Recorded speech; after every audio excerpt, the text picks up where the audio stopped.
Phoenix Down Radio is on the air. With your hosts, Klauss Nightbringer, Seyrr Kimono, Chille, and Luna Vox.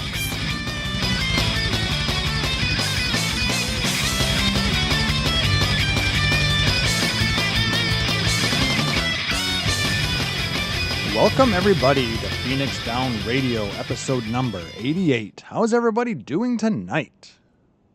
Eels up inside you. I'm good, thank you. God damn it, Chille. What does that even mean? It's Google said sing the Eels song, so Eels, yeah, I did it. I'm good. I'm good. Well, we're you. officially lost and we're 60 seconds into the show, so clearly it's going great. Let's just pretend that entire bit didn't happen. Hi, Klauss. I'm doing okay. I'm still lost, so I think I'm just going to sit here and let you guys kind of figure out what the hell's going on here while...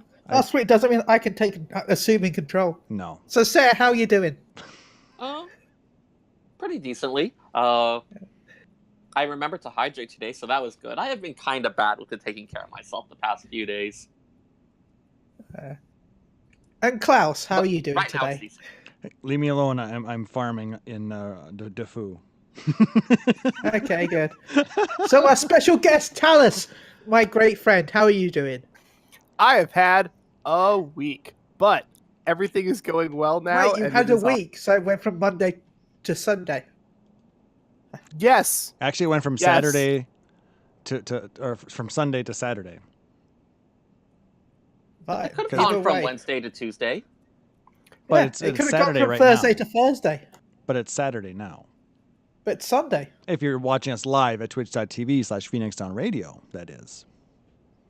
But Is it's this Sunday. where I start singing Rebecca Black's Friday? I'm in love. No. It's Banned. Sunday. Anyway, so what's everybody been up to the last 2 weeks? I barely logged in, honestly. Like, Pyros. I guess it's kind of that pre-patch lull at this point, even though we've got a thing coming super soon. I don't know. Yeah, Tuesday. Still we been have something chatting with coming. people. Still been chatting with people plenty, but haven't really been doing much in terms of actually playing anything. You're not missing a lot. That's about the impression I had. Oh no, Sammy got timed out. I will fix that. No. I will fix the things. There, they are fixed.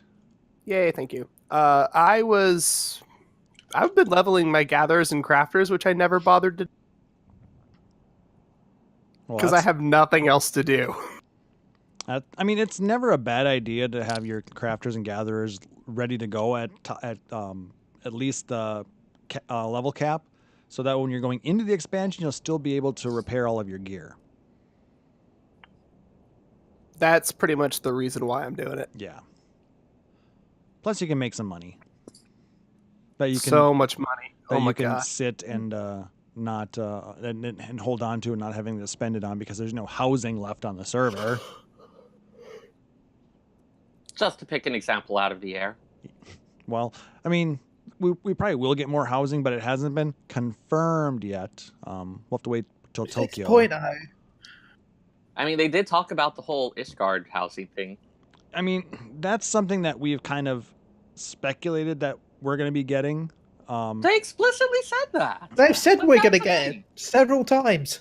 The entire point of it is, hey, we're crafters and gatherers are doing the stuff to rebuild Ishgard housing so that we can live in it.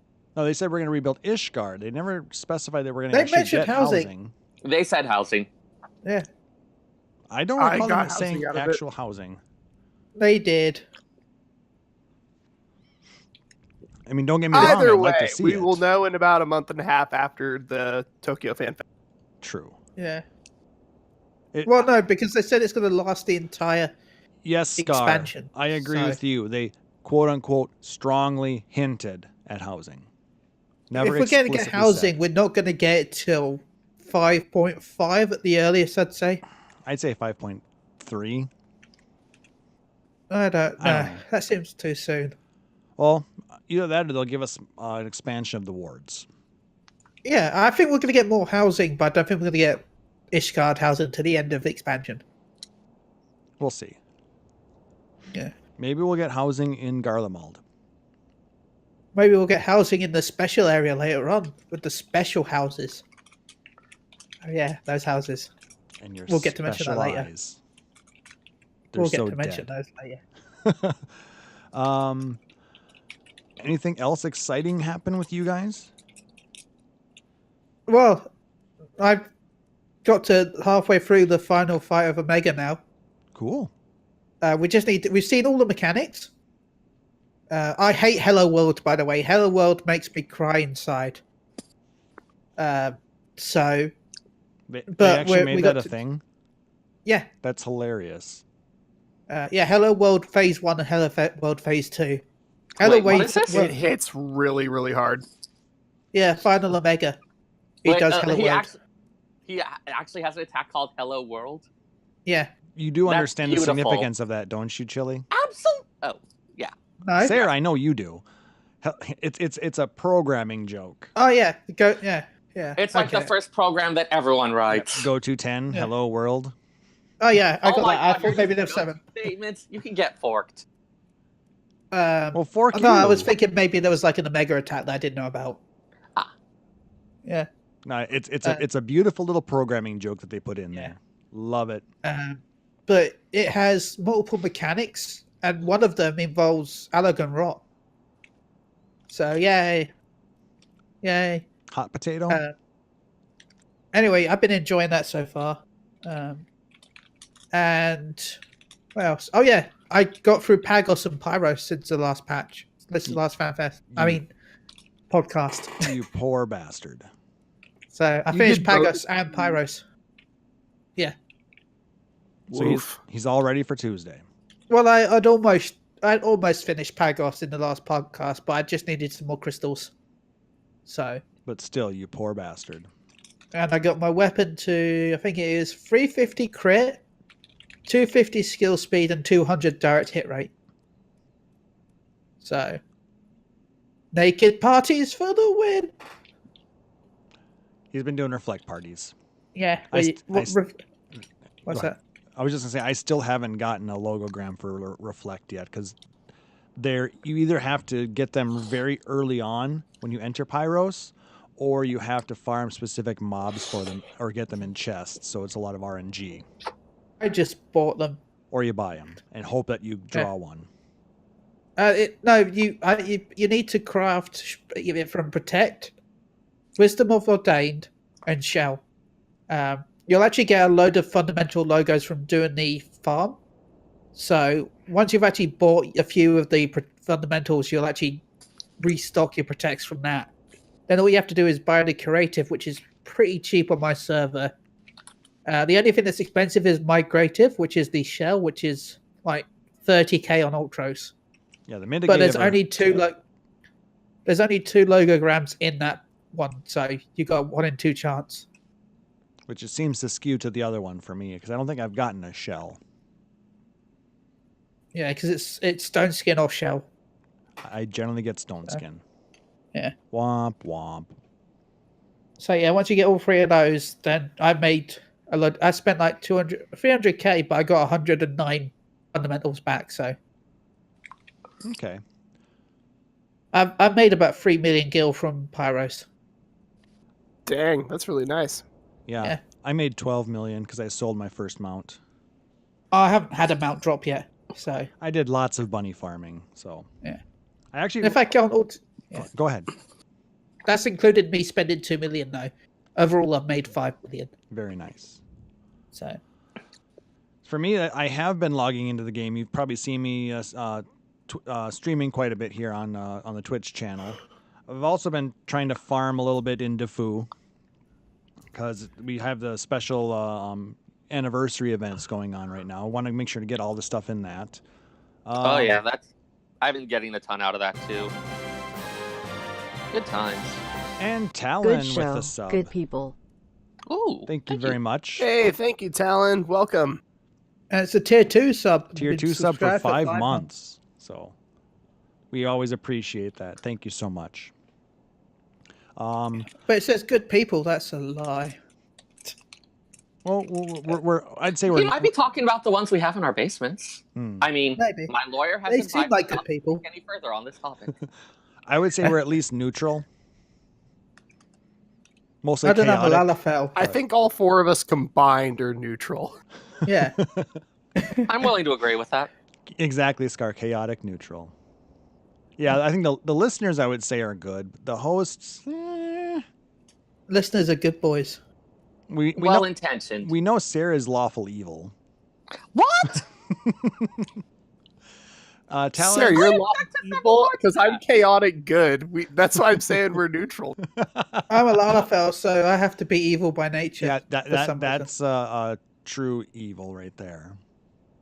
Like, I usually thought of myself as swinging between lawful neutral and neutral good, depending on the thing. Shit talking doesn't count. Anyway, let's go ahead and jump into a little bit of gaming community news.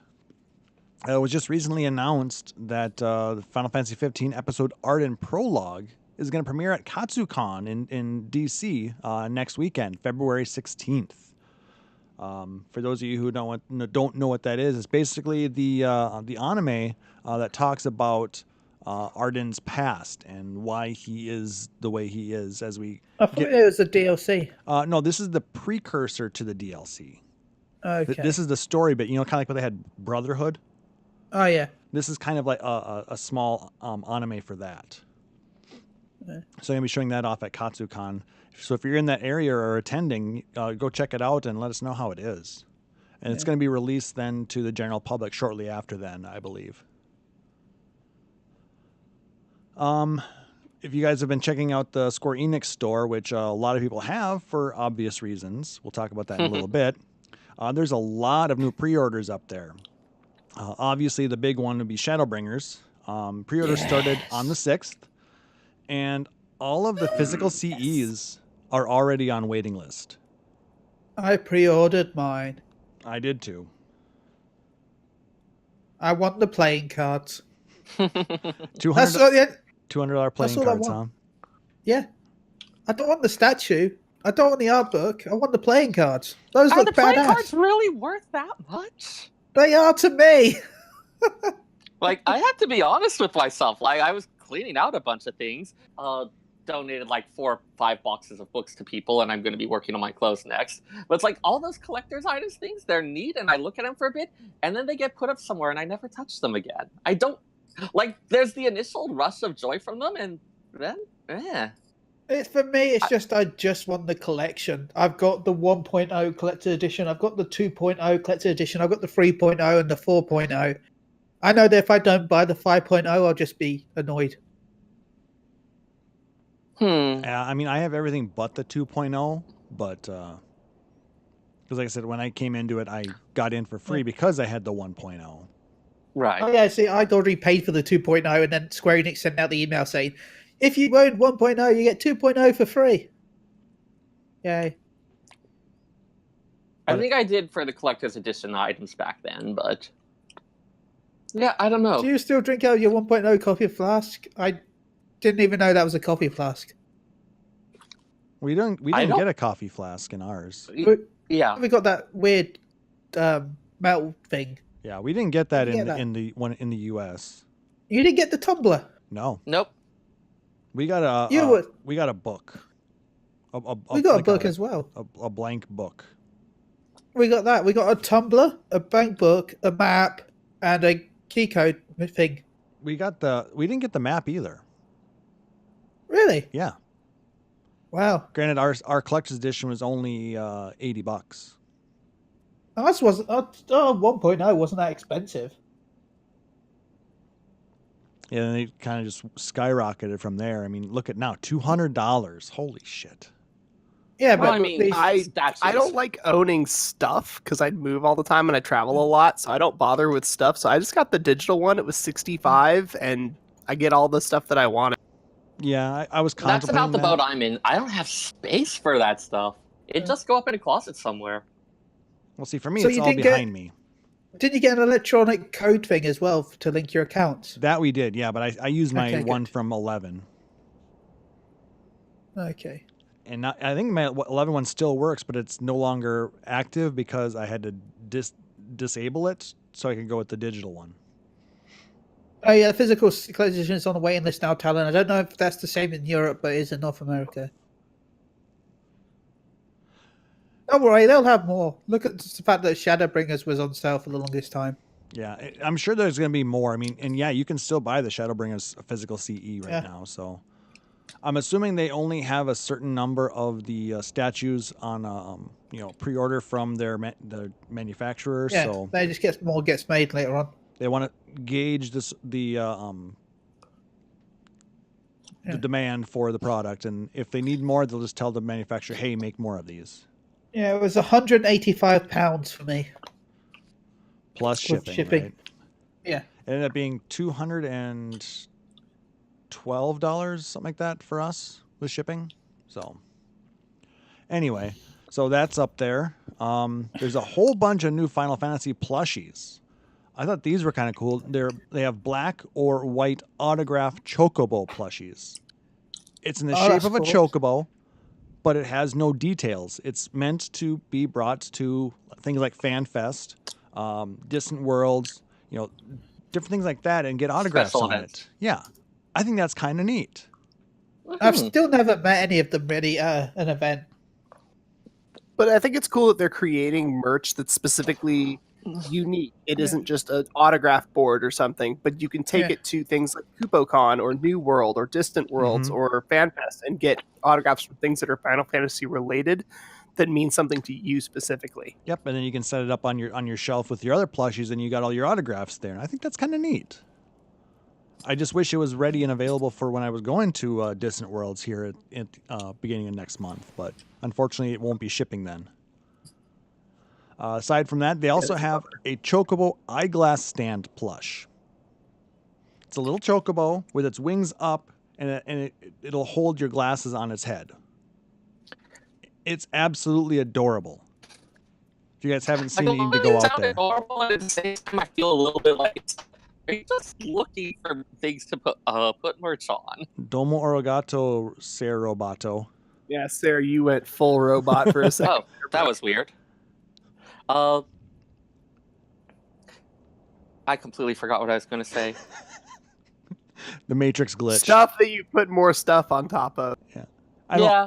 I think those types of things are cute. Lots of. I mean, they're cute. I just feel like it's starting to reach at some point. It's like they're chocobos, damn it. They're adorable. I approve of adorable things. But $35 glasses stand plushie adorable is a stretch. I'm not saying that I'm going to buy it. I'm saying it's adorable. I love how those are discounted already here. Like Google Home pregnancy tests. Is that going to be a thing? They'd be adorable. The little pom-pom changes to red or blue. By the way, Seyrr, you're banned. You're banned forever. Yeah, that happens a lot. Those chocolate things you just announced, they've already got a price cut in the UK. And they're on pre-order. They were £26.99. Now they're down to £24.29. So apparently there's the US a sale store says there. that too. Yeah, the US store says the same thing. They're $31.49 instead of $34.99. Okay. They're on sale during pre-order. Pre-order now to get your sale. I told you, Sammy, it's freaking adorable. I just like the snoozing one. Yeah, the snoozing chocobo is cute, and there's also a winter one with a little stocking cap and scarf. Do I get a snoozing chocobo minion? That would be cute, but I doubt That it. I would buy. There's also going to be a new Chocobo Perpetual Calendar, which that's also adorable. With the little turnable dice. Yes, I've got the Carbuncle one right now. And this is basically the same thing, just with a Chocobo on it. And then you've seen the Gold Saucer Cactpot Party game that's on pre-order as well. I want that because I like card games. I want it because I don't understand what it is. It's a board game. But what do you do? It's like Gold Saucer games. That's all I know about it. They didn't do a very good job of explaining it yet. the Ultima Meister quality figurine was on pre-order, but is already sold out of all pre-orders. Yeah, they've sold out their emotes, and the figure came with it. And the figure that came with it sold out too. Yes. Yeah. They only made so many emotes. Yes. I also like card games. The Eastern Memories art book is also on pre-order. This one includes Chille's favorite thing in the world. Dress up Tataru. Tataru. That's the best. Chille has it on pre-order just because of that, I'm sure. No, I might see if I can buy the minion thing from somebody. Yeah. You can't have That's mine. all I want. You can't have mine. I'm sorry. If anyone wants to sell me their minion, I'll buy it for the same price as you paid the book. Yeah, $50. Wow. Yeah. Well, the book is You heard it here, $40, guys. but actually you can get it for 30. Actually, under $30 on CD Japan, but their shipping is $40 insane. fine, but It's the shipping that kills it. And then they also so if have... you want to make your money back on the book and you don't want a minion, call me. That's 1-800-Chille is a whore. That is true. And then the last thing is the Chronicles of Light storybook. It's basically a collection of all of the stories that we got between A Realm Reborn, Heaven's Word, and Stormblood. As long as There's even a story about Tataru. there's 4 new stories: one about Xenos, one about Tataru and Hancock, one about Hien and the rebuilding of the Enclave, and Gosetsu on his journey. It's their secret love affair that I made them write about. Hancock and Tataru. She tasted Hancock his wine. is the best weeb. I've used him to explain so much about why Stormblood exists to North American play. But Hancock. Isn't I he the describe one him that as- talks about the panties? I still just wish we- describe him as the guy that you meet at conventions that you don't want to meet at the next convention you go to. He's me? He's me. God damn it. Just the yukata and blue jeans and blonde hair. I'm just like, my dude, do you own a katana from the mall? Like, where are we going with this guy? No, mine came from the flea market. Thank you very much. Mine came from Lord. the sword shop on the beach. Oh, that's almost as bad as the mall. We've got a replica sword shop down at the beach that also sells replica guns. Oi. Hi, Rory. Welcome to the chat. They sell keyblades. All right. Seyrr, did you have anything to go over with the Gacha roundup? Nothing super special. Final Fantasy Record Keeper is having the hype build up for the Kingdom Hearts event, which, due to the what happened with the previous one, we're expecting large amounts of power creep. Mobius, I think, just had a Kefka Legend job release, which Yep. is kind of entertaining. Defu, of course, has the first anniversary events ongoing. I failed to get Onion Knight's X weapon and spent way too many gems on it. And Brave Exvius is doing a Lunar New Year event with lots of Chinese-inspired units. That's about the long and short of it right now. So you did get Beatrix's X, though, right? Yes. Also her 35, and I'm going to get the 15 from the quest, so I'm pleased with that. Yeah, I got the 15 maxed out. I have not gotten the 35 yet. So my Beatrix is not perfect yet, but she's pretty damn good. Also, I got Warrior of Light's X now the last couple of weeks as well. Nice. That's going to be very fun, especially once the rework happens where his shield move becomes AoE. I mean, it's coming in really handy in the one event that I'm trying to finish off right now. I can't remember which one it is. It's done in like 4 days, something like that. Right. One of the anniversary ones. Yeah. But yeah, as I'm just trying to right now farm up a bunch of gems and level up a bunch of characters. That's the other thing they did in Defu is they unlocked the level cap for 8 new characters. They did who was it? Well, They got the usual one of each color. Yep, and then there was 2 that were and then- released 2 days beforehand. Steiner and Shadow to go along with Aerith's Lost Chapter, I think. Yes, that was what it was. Yeah, I'm very excited for Ferris's unlock, given that it turns her debuffing abilities AoE as well. Is she going to get an X as well? Probably eventually. I don't think she is right yet, but even without that, actually, let me check the database really fast. Command abilities. Even in Japan, it doesn't look like she has an X yet. Though she has gotten her level 70 awakening. Well, that's right. They're on level 70 already. For some people. And yeah, she doesn't have an X weapon, but even without that, she's got a pretty strong debuffing kit. All right. Well, that basically covers the gaming community bit. Now, we're going to be talking a lot about what happened last weekend. If you guys were asleep or hiding under a rock, we're talking about Paris FanFest. Ooh, baby, was Paris a blast. You know, I wasn't all that impressed by a lot of things that were released. There were some things that were like, what? But a lot of it was like, okay, we kind of already knew that. I like that we got more clarification of some of the stuff from Vegas. And so instead of speculation, we got okay, you guys were mostly right. Here's what we're doing. We are doing housing for Ishgard. We do have these people doing the 24-man.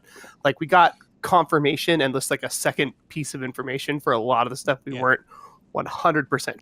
Again, I didn't see anything about the confirmation of housing for Ishgard, so I'm gonna have to disagree with you there. But on the other stuff, yeah, you're absolutely right. Most of it was basically just confirming what we had already speculated from Vegas.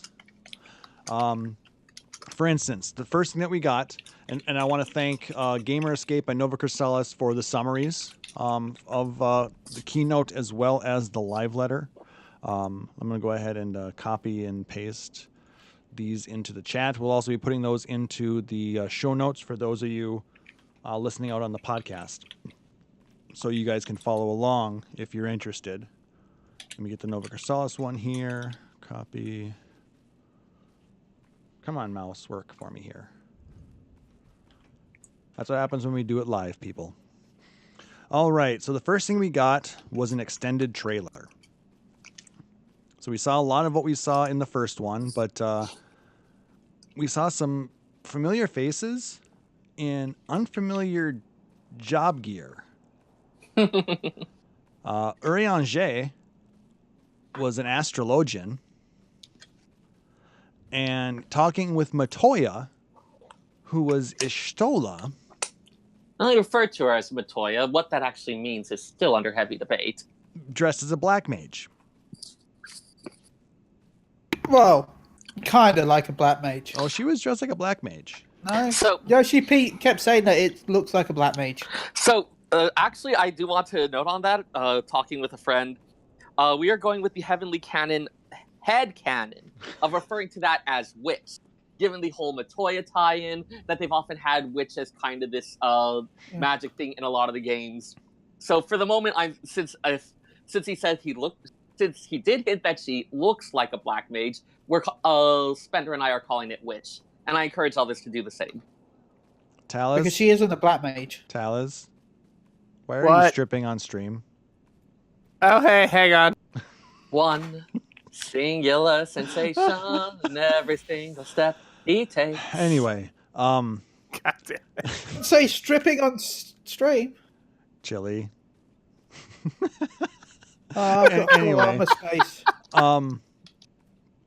I don't know. My guess on all of this is the fact that these are... Chille, put your clothes back on. It's fine, I've got gloves on. That these are the Scions of Darkness. There we go. And I think that they actually may be from another shard. Again, Is it The just stars decided- diverged millennia ago. it's Like, Yeah. they're not parallel enough. it's There's it's no such specular. thing as parallel worlds with this. Well, we did get the warriors from the other shard. Well, yes, but they specifically talked about how the versions of their dolls were different, that the names that they were using were ones that they adopted for here, and it hinted in some cases that we wouldn't be able to pronounce their actual names. And I feel like those warriors of darkness were their scions. Remember, it was one Warrior of Darkness, and the rest weren't exactly Warriors of Darkness. That was their that versions of the Scion, if you understand what I mean. I don't think that they were actually. They weren't the. I don't think those were the Scions, personally.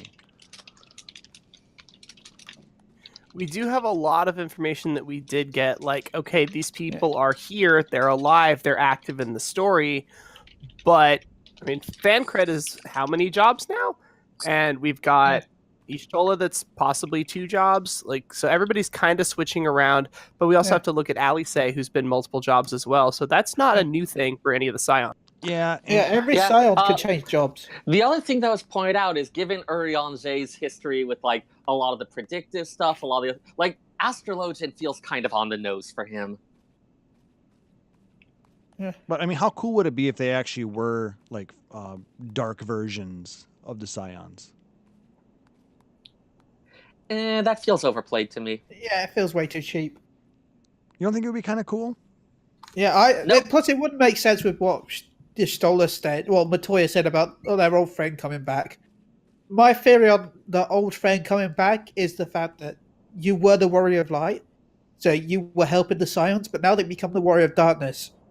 You technically can't help them anymore because you're doing kind of the opposite of what they want. But they also know that you're doing it for a good reason. So they don't hate you, and they're not going to go after you, but they can't join you. Scar has an interesting idea. He thinks that it's the souls of our Scions in another shard. Another interesting possibility. Yeah.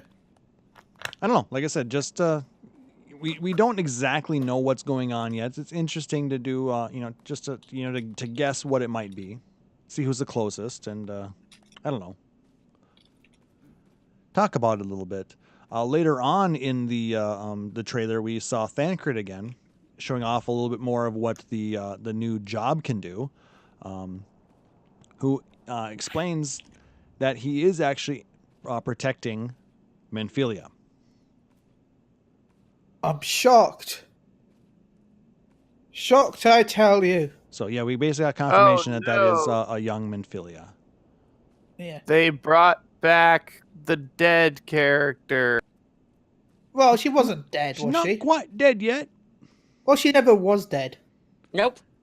She's getting better. She never actually died. Yeah.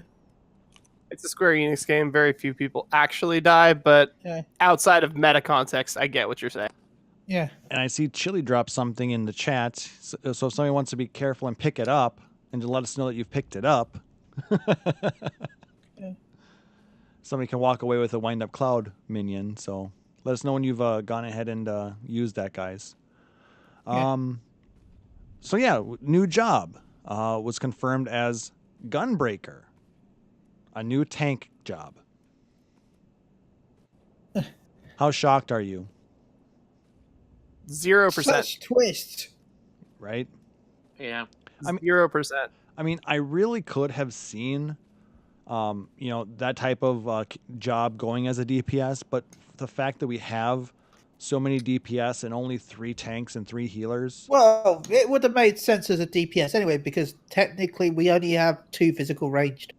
Yeah, well, but a gunblade class wouldn't be a physical ranged. It would be a melee class. It depends on how it would work. It could be Yeah. that it used the gun and then run in to do slashes like a melee red mage. So it would be like a cross. You were thinking of potentially a cross between machinist and red mage. Yeah. I mean, I knew it was going to be tank, but I'm just saying that if it was going to be a ranged DPS, that's how it would play. I would still see it more as like a regular melee DPS with the Throw added the effect. gunblade at them. It's a gunblade that shoots out Wait, gunblades. everybody! I need to go pick up my sword. No, it's just a That can gunblade. only end well. It's a gunblade that fires out miniature gunblades, or a gunblade that fires out miniature blades. That fire out Everything miniature about guns. this sounds like a bad idea.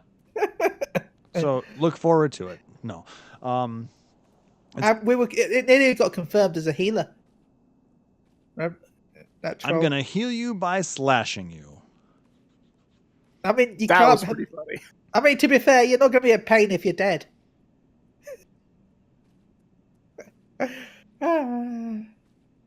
That hurt my soul, Chille. Sword chucks. Yes. Sword chucks, yes. I want that to be my new DPS. Can that be the new endgame monk weapon? I would pay so much real money for that. I would spend way too much in the cash shop to make that a glamour weapon. Please look forward to it. Please look forward to it. So, Gunbreaker, going to start in Gridania, which means all of the starting cities now will have a tank class. Thank God. So that's kind of neat because you had Warrior in Limsa, you had Paladin in Ul'dah, and then Dark Knight actually started in Ishgard. So now Gridania finally gets a tank. Yeah, I think it's supposed to be mostly about the, hey, even without necessarily having made super far progress on the main scenario quest, you can still unlock this job if that's what your heart is really, really set on. Yeah, but Yeah, it's just going to be Heaven's Ward. Yeah, you just have to be have a level 60 character. Which pretty much means beats Heaven's Ward. You just have to own Heaven's Word, I believe. Yeah, but you have to be level 60 to get the job, so. Yes. Yeah. You're going to hit 60 just by doing MSQ, no problems. True. Yeah, I mean, you can almost hit 60 before you finish ARR story. Oh, absolutely. Scar, I'm guessing the jump potion would be buffed as well. I'm guessing there'll be a 70 jump potion. Oh wait, Maybe no, I'll finally get no, Archer leveled up. Lies. You have to have the Shadowbringers expansion. That's right. Yeah. Oh, snap. Well, I'm actually okay with that, but because the job is attached to the thing, like you can't get Samurai without Stormblood. Yeah, that's exactly Dark Knight right. without Yeah, that's Also, what it remember, is. if you buy Shadowbringers, you get Heaven's Ward and Stormblood with it. Yeah. I love that.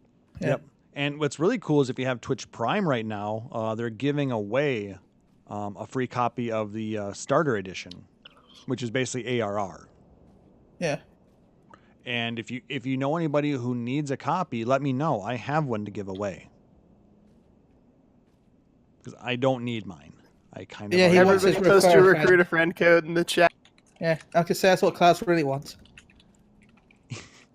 It would be my refer. If you grab it from me, I'd ask that you use my refer a friend code, but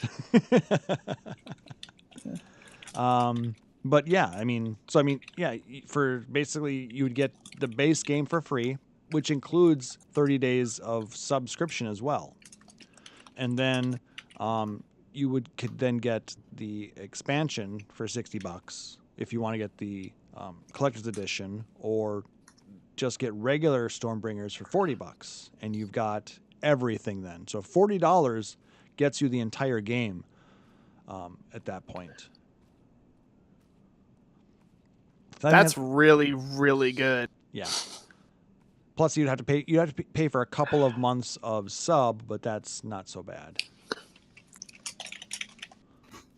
Even so, like a couple months of sub, you look at it, you go, I don't want to spend $75 for 6 months of this game. It's like, dude, just do the starter edition. It's like $12. You get one character per server. Play it until you're not interested. And, you know, if you get bored in 2 months and you're out, that's fine. We're glad that you joined us for what you could. But if you fall in love with it, then yeah, you know, stick around. Exactly. Other things that they showed off. We actually got some in-game video footage of the Raktika Greatwood. And this was actually a really pretty zone. Big wooded area that, you know, it had some reminder of the Shroud, but the canopies overhead were just, you know, massive. Yeah. Sarah, you're typing That's quite a lot over there. Can you tone it down a little bit, please? Yeah, a lot of Sorry. typing. Yes. Thank you. Turn on push to talk, bro. He's on his phone. Stuff happened with my headset. Money has been tight. I hear you. But yeah, the Raktika Greatwood looked really nice, and they also showed off a new area that had not been mentioned in Vegas, which was Eel Meg. Penis Town. Only for you. Those Chille. houses, though. Chille They do thinks look the like architecture penises. is phallic. It is! They cocked all that up. Chille has penis on the brain. Ilmeg, Realm of the Pixies, and they showed off their. I don't know if we really want to call it the primal, but she is the queen of the Pixies, Titania. Titania. Technically, she's their regent, which in and of itself raises some questions. Yes. Because a regent is usually someone who's ruling in the stead of the true ruler, whether that's someone who's too young to be taking the throne, or whether it's someone who's sick or seriously injured or missing. So if she's the regent, it suggests that there's someone else who should be ruling, but not what's going on with them. Sorry, yeah, Star, Oberon. I couldn't hear what you said there through that coughing. Oberon. But What's this warframe? All right, Oberon and Titania is the traditional thing if we're going to go for our mythological references. Yeah. But What is this still raises some warframe? questions. Is this warframe now? Do I get to play Titania and Oberon and then play Necros? no. Can I be Rhino? No. Koji and Oda-san created a whole new language for the fairies, the Fae language. I'm going to say this now. I know this is going to be completely off field, and you're going to hate me for this. But I feel like we're going to find there's some connection between the fairies we have, the scholars, and the pixies. Because I find it weird that they pick Fae for the language when the scholar moves for the fairies are the Fae moves. Maybe. I mean, the ones that we have are supposed to be like arcane constructs. I like to compare it to like sort of like little drones with really advanced AI. But it's possible that there's some kind of common origin or something. One wonders who the Nimians modeled theirs off of. Yeah. It could be. I'm not saying they're related in any way, but there'll be some sort of connect. Yeah, why the reason why all the fairy moves are like Fey Wind or Yeah. I mean, you've got legends about the Fae, the Fair Folk, the fairies that go back for a lot of things, through a lot of cultures, even if the actual form of those fairies differ from culture to culture. So I could see there being some connection. I'm not quite sure at this point that I'd go with, yes, they're clearly the same and they have the same origin and it's all part of some grand... Oh, I don't think they're the same origin or anything like that, but I feel like... I'm willing to believe that there's some kind of connection between them, even if it's just that Nimian scholars way back modeled their stuff off of this. I will bet they found the book with the language, and then if all that word is cool. I'm going to bet you that the Scholar Quest is going to take you into Ilmeg for something. So, yeah. I believe it. Probably. I mean, if you're going to be talking about fairies, you're going to want to have an opportunity to go to the land of the fairies. Yep. Even if it's just a little throwaway line. Yeah. Those little throwaway lines strung together is what really creates the lore. Yeah. I think that there's something that links the quote-unquote constructs that Seyrr talks about with Selene and Eos and the fairy race, the pixies. Yeah. So there's something there. Another bit of information that we got that was brand new in the keynote, and I don't think anybody saw this one coming. I didn't expect apocalypse. To be I mean, wait, I forgot to do this. Yorha, dark apocalypse. Yeah, I was shocked when they announced me as the new raid boss. I was honored, but I was shocked. Yoko Taro is a goddamn troll, and I'm so pleased he's here. That little video was hilarious. Yoshi-P has actually said that Yoko Taro is like one of the few people he feels like he could just sit down and hang out with and talk about games for hours. And drink. Yeah. So I'm very looking forward to seeing what they do together. I wonder how drunk they got before they came up with this idea. We'll find out. I'd like to hope that they were sober sober for the idea and then started drinking as they figured out the execution. Does he drink with the mask on, though, is what I want to know. With a straw. Carefully. No, I don't know. It's like Daft Punk going to dinner. It's just really complicated. But this is going to be based off of Nier. And in fact, it's a sequel, isn't it? Rightly. No, they're going to find a way to get it worked into the lore of 14. And No, it is. but I've heard that it's going to be it's basically going to be a continuation of the original Nier Automata. No, it's not. It's gonna have elements of Nier, but it's not gonna be exactly Nier. Yeah. Like I said, it's gonna have elements just like what they did with Evilise. It had elements Yeah. of 12, elements of tactics. It's not the exact story. Yeah, but it's going to continue the story of Nier, is what I've read. It will have elements, but the storyline will be a continuation of the last game.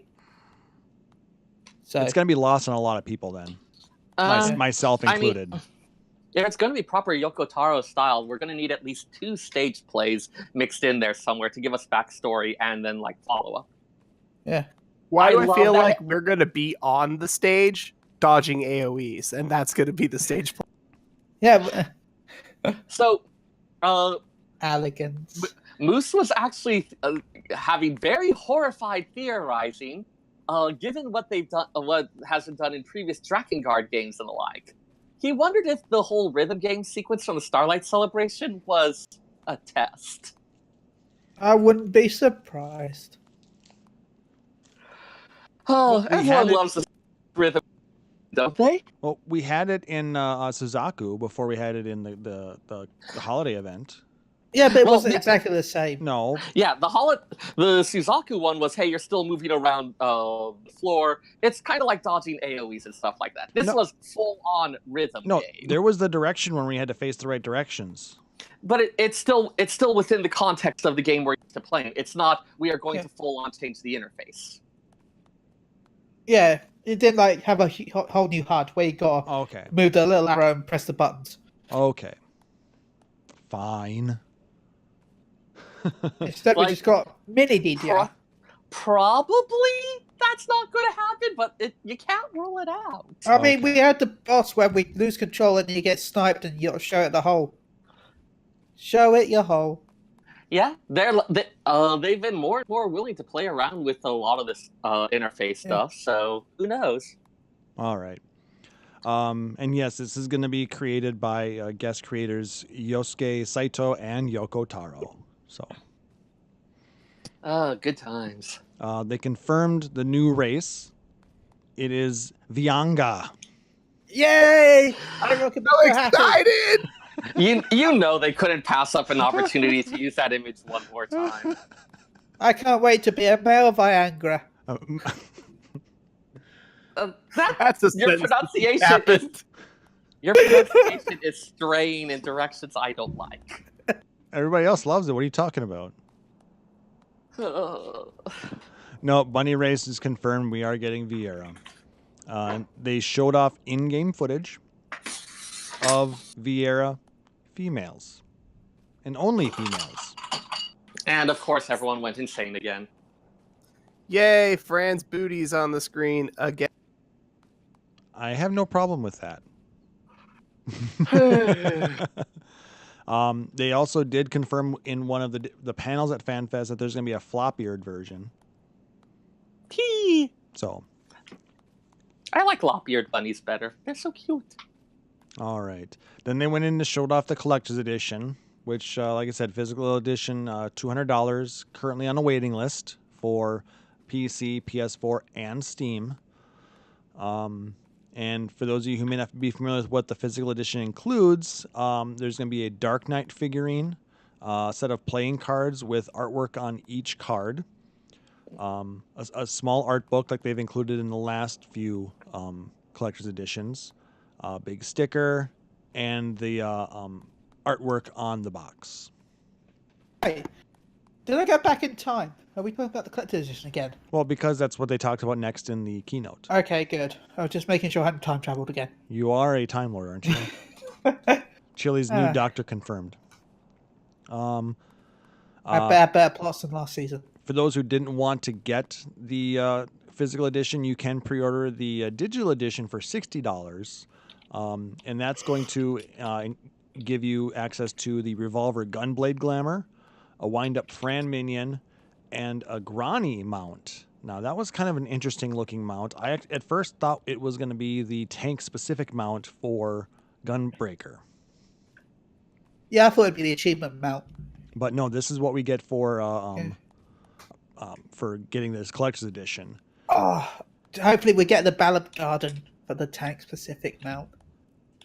No. That would be really, really weird, but also super, super awesome.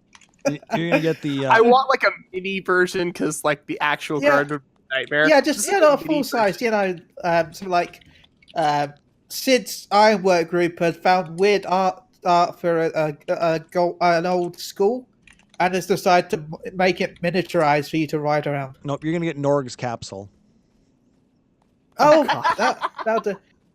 Phoenix Wedge and Jesse got bored after Omega, and they built you this. Yes. So you get. They found parts left after Omega flew away, and they made this with it. Yep. There we go. And it scales to the size of Rogaidens and Lalafels. It'll be great. People who ordered the physical CE also get those digital items as well. So.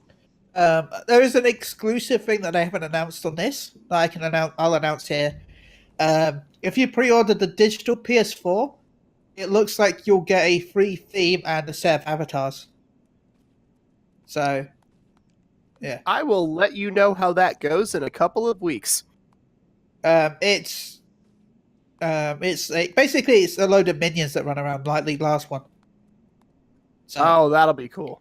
Yeah, because when they did it for Stormblood, they had a bunch of Heavensward minions that ran around.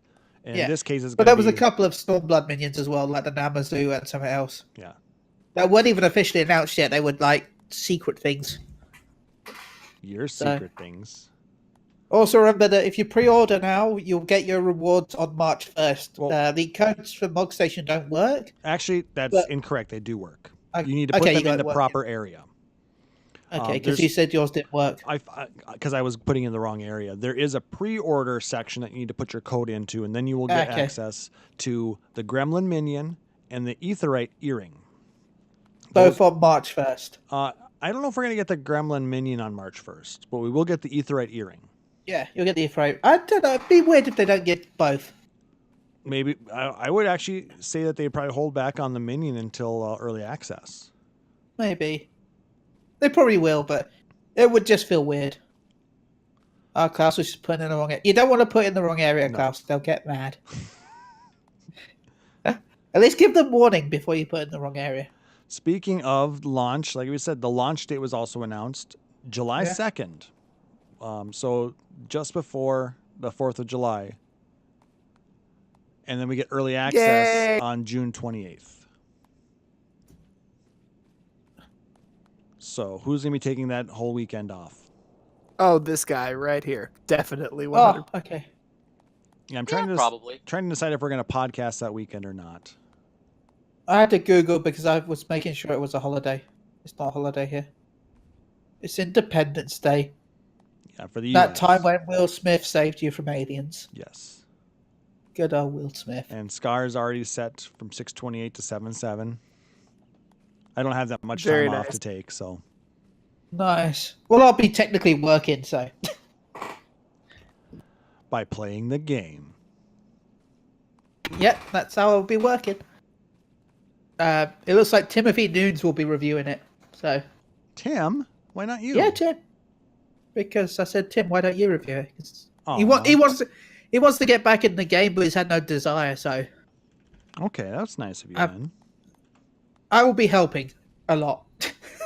No, Tim, you have to do it this way.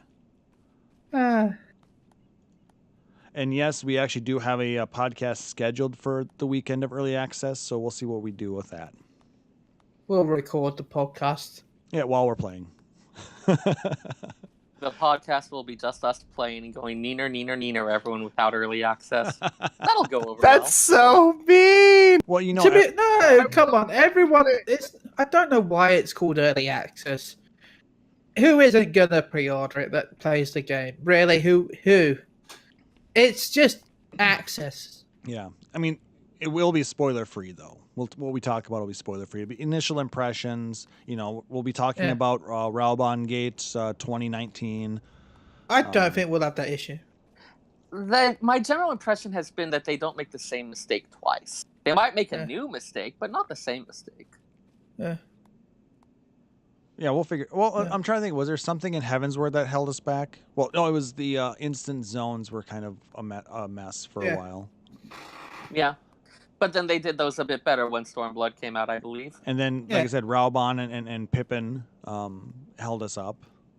So I'm sure they're going to be looking at choke points there as well. And yeah, and then Aurori also has to bring up, Red Chocobo Gate. Yeah. I mean, that one's still a thing, so that may be working as intended. Well, Yeah, I was to say that wasn't. That was just because they hurt. Well, the biggest issue was the fact that they hurt and people were doing them at the same time. Right. So but you had unless on Ultras, we formed a line. It's like back when they added Adventuring Fellows in FF11. Yeah, we had a queue. People stood in a queue waiting to spawn their red chocobos. I mean, you're British. You guys are good at queuing. That's what you do for a living. I play on an NA server. I made sure there was a queue, though. Excellent. I was walking up and down going, no, stand in that queue. Yeah, Moogle Quest, I have to agree, it wasn't a problem for me either. Ranged DPS, it was great. It was a pain in the ass for me as Monk. So you just be like, arm of the destroyer, hope it hits, good luck. But yeah, so I might expect there to be some new one, but and speaking of which, this came up in a discussion recently I just want to share. People have always asked about why the Vesper Bay and the Waking Sands don't have an Aetheryte in them. And it was pointed out, there's a decent chance that statue of Lolorito was originally intended to be an Aetheryte. But consider having that as a space that's kind of like the hub, where everyone AFKs, while you have newer players coming in and trying to run their stuff. Imagine the lag and slowdown and crashing. Well, I mean, it's not that far away in Horizon. Right. But I mean, if the argument made was if there was an Aetheryte at that actual location, that would pretty much encourage people to AFK there a lot more and cause a lot of bottlenecking in terms of server performance. Plus, then we wouldn't have a cool statue of Lotteria. There's that too. Side bonus. Yeah. Yeah, because we all need a statue of Lolorito just existing. I need one in real life. I need want it one outside my house. We all want one of Teleji at Aleji. Get over it. Come on. Well, fine, if we're going like that, then I want a Shantoto. Come on, it'll be half the price. I want a Shantoto. Like, that'll be the thing for the next collector's edition. Both a real-life full-size statue of Lolorito for your front yard, and one for your in-game house front yard that also takes up the entirety of the place. I would Google Quest just had the best idea. Set Limps as your free port, take the 30 gil boat, and then you're there. Yeah, that's actually what I did. Yeah. I never thought about that. I mean, most people forget about that little boat port, but Yeah. Their loss. But then I also don't have the Aetherites unlocked in Limsa, so. Because Chille. So what did you guys think of the keynote otherwise? It was everything I was expecting. So nothing major? The 24-man makes me want to buy Nier. I thought about it, yeah, but I feel like Go ahead, Seyrr. I feel like I should finally, I've been hearing more and more about how awesome it is. Like, I should finally just bite the bullet and go for it. It apparently is deeply on crack, and I can appreciate that. I don't have Nier Automata. Yeah, it is an amazing game. I've heard it's so good, Moogle. Remember, you've probably got till October to buy it, so don't rush out. Buy it and play it. Yeah. So, I'm kind of bad at that lately. Yeah. So you got till October, probably. Like I said, aside from that announcement, I really wasn't all that impressed by this particular keynote. I was impressed. I got everything I was expecting. So I think that is one thing people are often saying, oh, they should have given us more hints and revealed more stuff. It's like, the more they do at one, the less they have for another. Unless they have for the launch. You want some surprises for when the game comes out. If we want more after it's over, then they did their job right. Yeah. Though there was a guy, one of the head chefs at the French Laundry, who talked about that with his meal planning stuff. For each course, it should be just enough so you feel like you want a little more, and then you got the right amount. Because if you got too much, you're going to feel full and like you don't want any more. Perfect analogy. Well, I think for me, the biggest, my biggest disappointment with it was the fact that I fell asleep through it because I was so freaking tired. It was also at like what, 4 a.m.? It was, 3 a.m. for us. I hadn't slept yet, and I was up at 4 a.m. the previous morning. That's on you, dude. No, that was on really call. Oh God, that's true. Ugh. You remember that night, I still don't really you? see the point of watching it live at that point. Like, I watched it, but that's because I was having. I mean, I was having depression, insomnia. I was already awake. it's not gonna. Hey, Seyrr, so was I. That's why I was. Woo! Listless high five as we think about our life choices. West Coast is best coast. I recorded with work to game during the live stream. That's why I was up. Yeah, But it was also 9 a.m. for me, so. I mean, like, it's not coming out right this second. It's not going to make that much of a difference if you find it out a couple hours later. I figured, you know what? I was already up. Might as well stay up for 2 more hours. So I did a quick stream. Got talked with some people. Figure out what are your guys' thoughts? I'm sorry, on it? but saying that you did a quick stream sounds like you went to the bathroom really fast. Yeah, I did a quick stream, and then I did a podcast. Exactly. Bitch, life. You're fired Just think, he wanted me as a co-host. from a cannon. Hey, about that chaotic evil thing that we were talking about earlier. I don't know what you're talking. Yeah, he's no longer lawful evil. Yeah, he's just don't let the chaotic streams evil. touch. Hey. Like, I object to the chaotic part. Okay, you're neutral evil. You just want to see evil. I mean, who doesn't Moogle? Anyway, then 24 hours later was Live Letter 49. And again, This is the one I ignored because I knew I'd be bored. Yeah, I didn't watch this one either. I caught up with the summaries. So again, I'm thanking Gamer Escape and Nova Crystallis for their coverage of this. Go check out A4 Radio, which is part of Game Escape by Fusion X. They're every week now. A lot of the actual stuff was more confirmation of dates and the exact timeline of thing. Nothing really new, just clarification on what's happening when. How fast the next patch was. I wasn't expecting Hydatos next week. Yep. So patch 4.55, February 12th, Hydro C. next Tuesday. If you're watching live. Hydro C, as I like to call it. Better the cool music from Hydro C. That was one of my favorite Sonic levels. So we're all going to hated and spin in underwater circles levels. confirmed? You never Gotta played go Hydro fast. C. Casino Nights, that gives me nightmares, Moogle. I still cry in the shower as I remember those things that go up and down. Welcome to Go Fast Radio, guys. If anyone's ever played Sonic 3, they know what I mean, and they will also cry in the shower, screaming I know at exactly night. what you mean. Fear. See, he knows. So, I played a lot of Sonic 3. Hydatos. Oh yeah, Eureka exists. I should unlock that someday.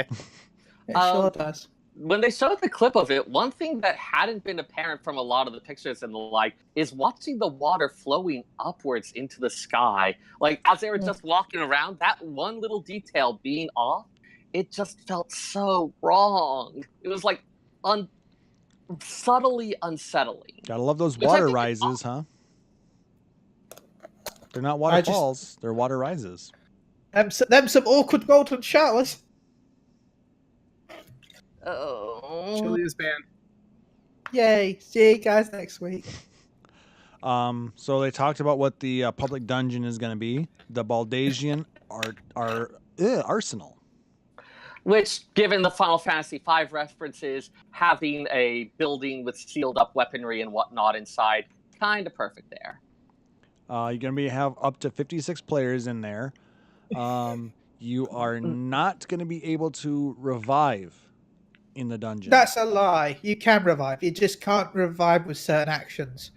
Well, okay, the resurrection magic is prohibited.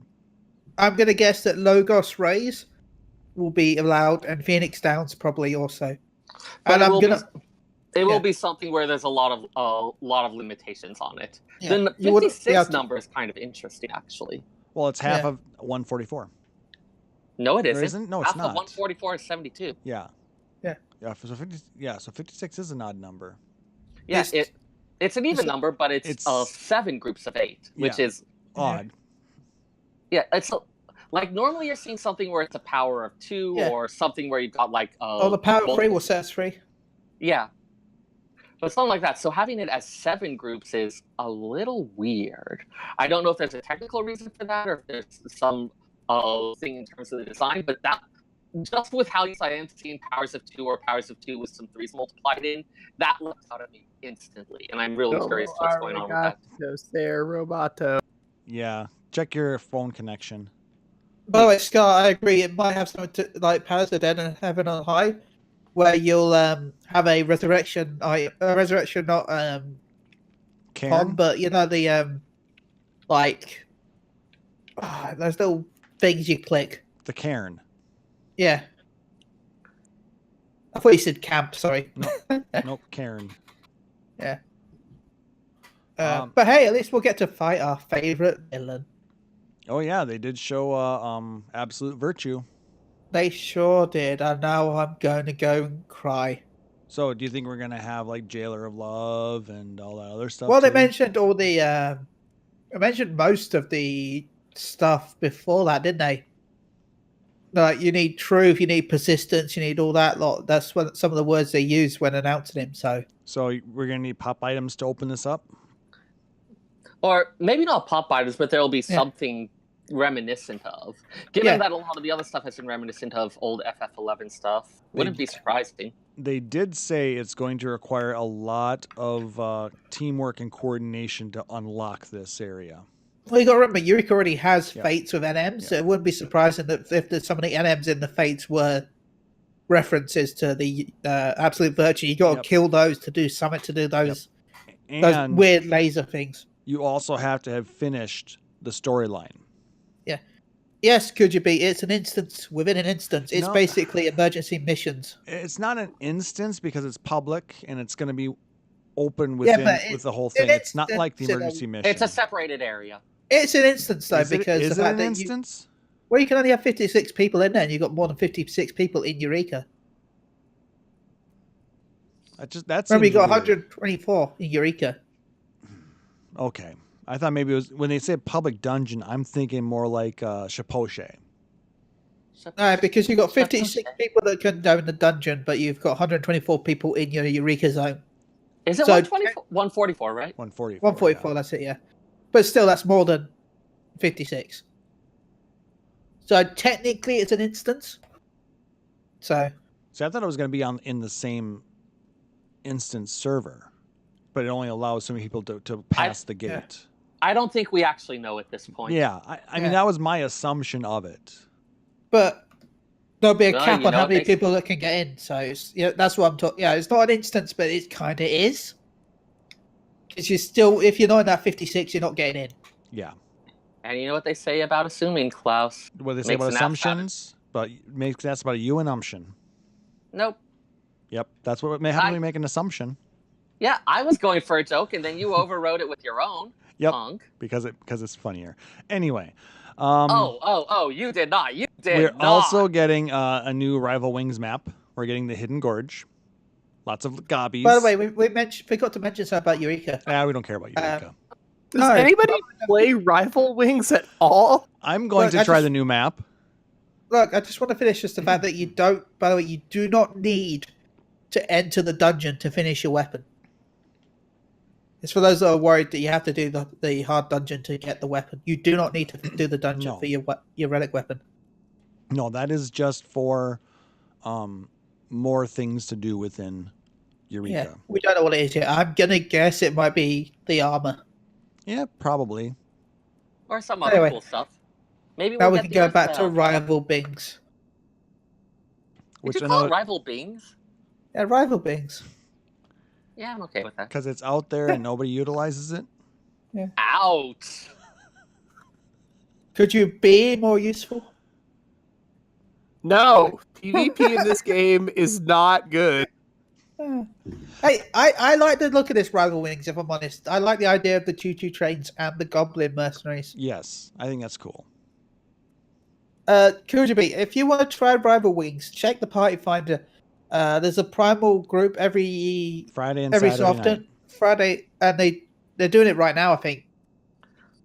So Like, there must be some people doing it. I just feel like maybe the communities that focus on PvP a lot don't necessarily cross Well- over with the other endgame stuff. Reddit actually has a group that does it like on the Friday and Saturday. So if you want to try it, then you can try and team it up with them for it. Yeah. And it is usually Friday and Saturday nights. And like I said, when I did Rival Wings, the Astragallos, I think they call it, I like Yeah. that. I like being the robots and trudging across in brute justice. And So now much it fun. sounds like you'll get some of that along with occasional getting hit by a train. Yeah. To be Who honest, doesn't like it? I'm probably going to jump in front of the train for the lulz. I mean, everyone I found who had been hit by a train, none of them said they didn't like it. Yeah, 100%. It's confirmed. God damn it, Nobody Sam, said that they was way did too either. good. Oh, and this is why I encourage people to read How to Lie with Statistics. Confirmation bias sure is a thing. And they told me they like. I've also heard they traveled a lot.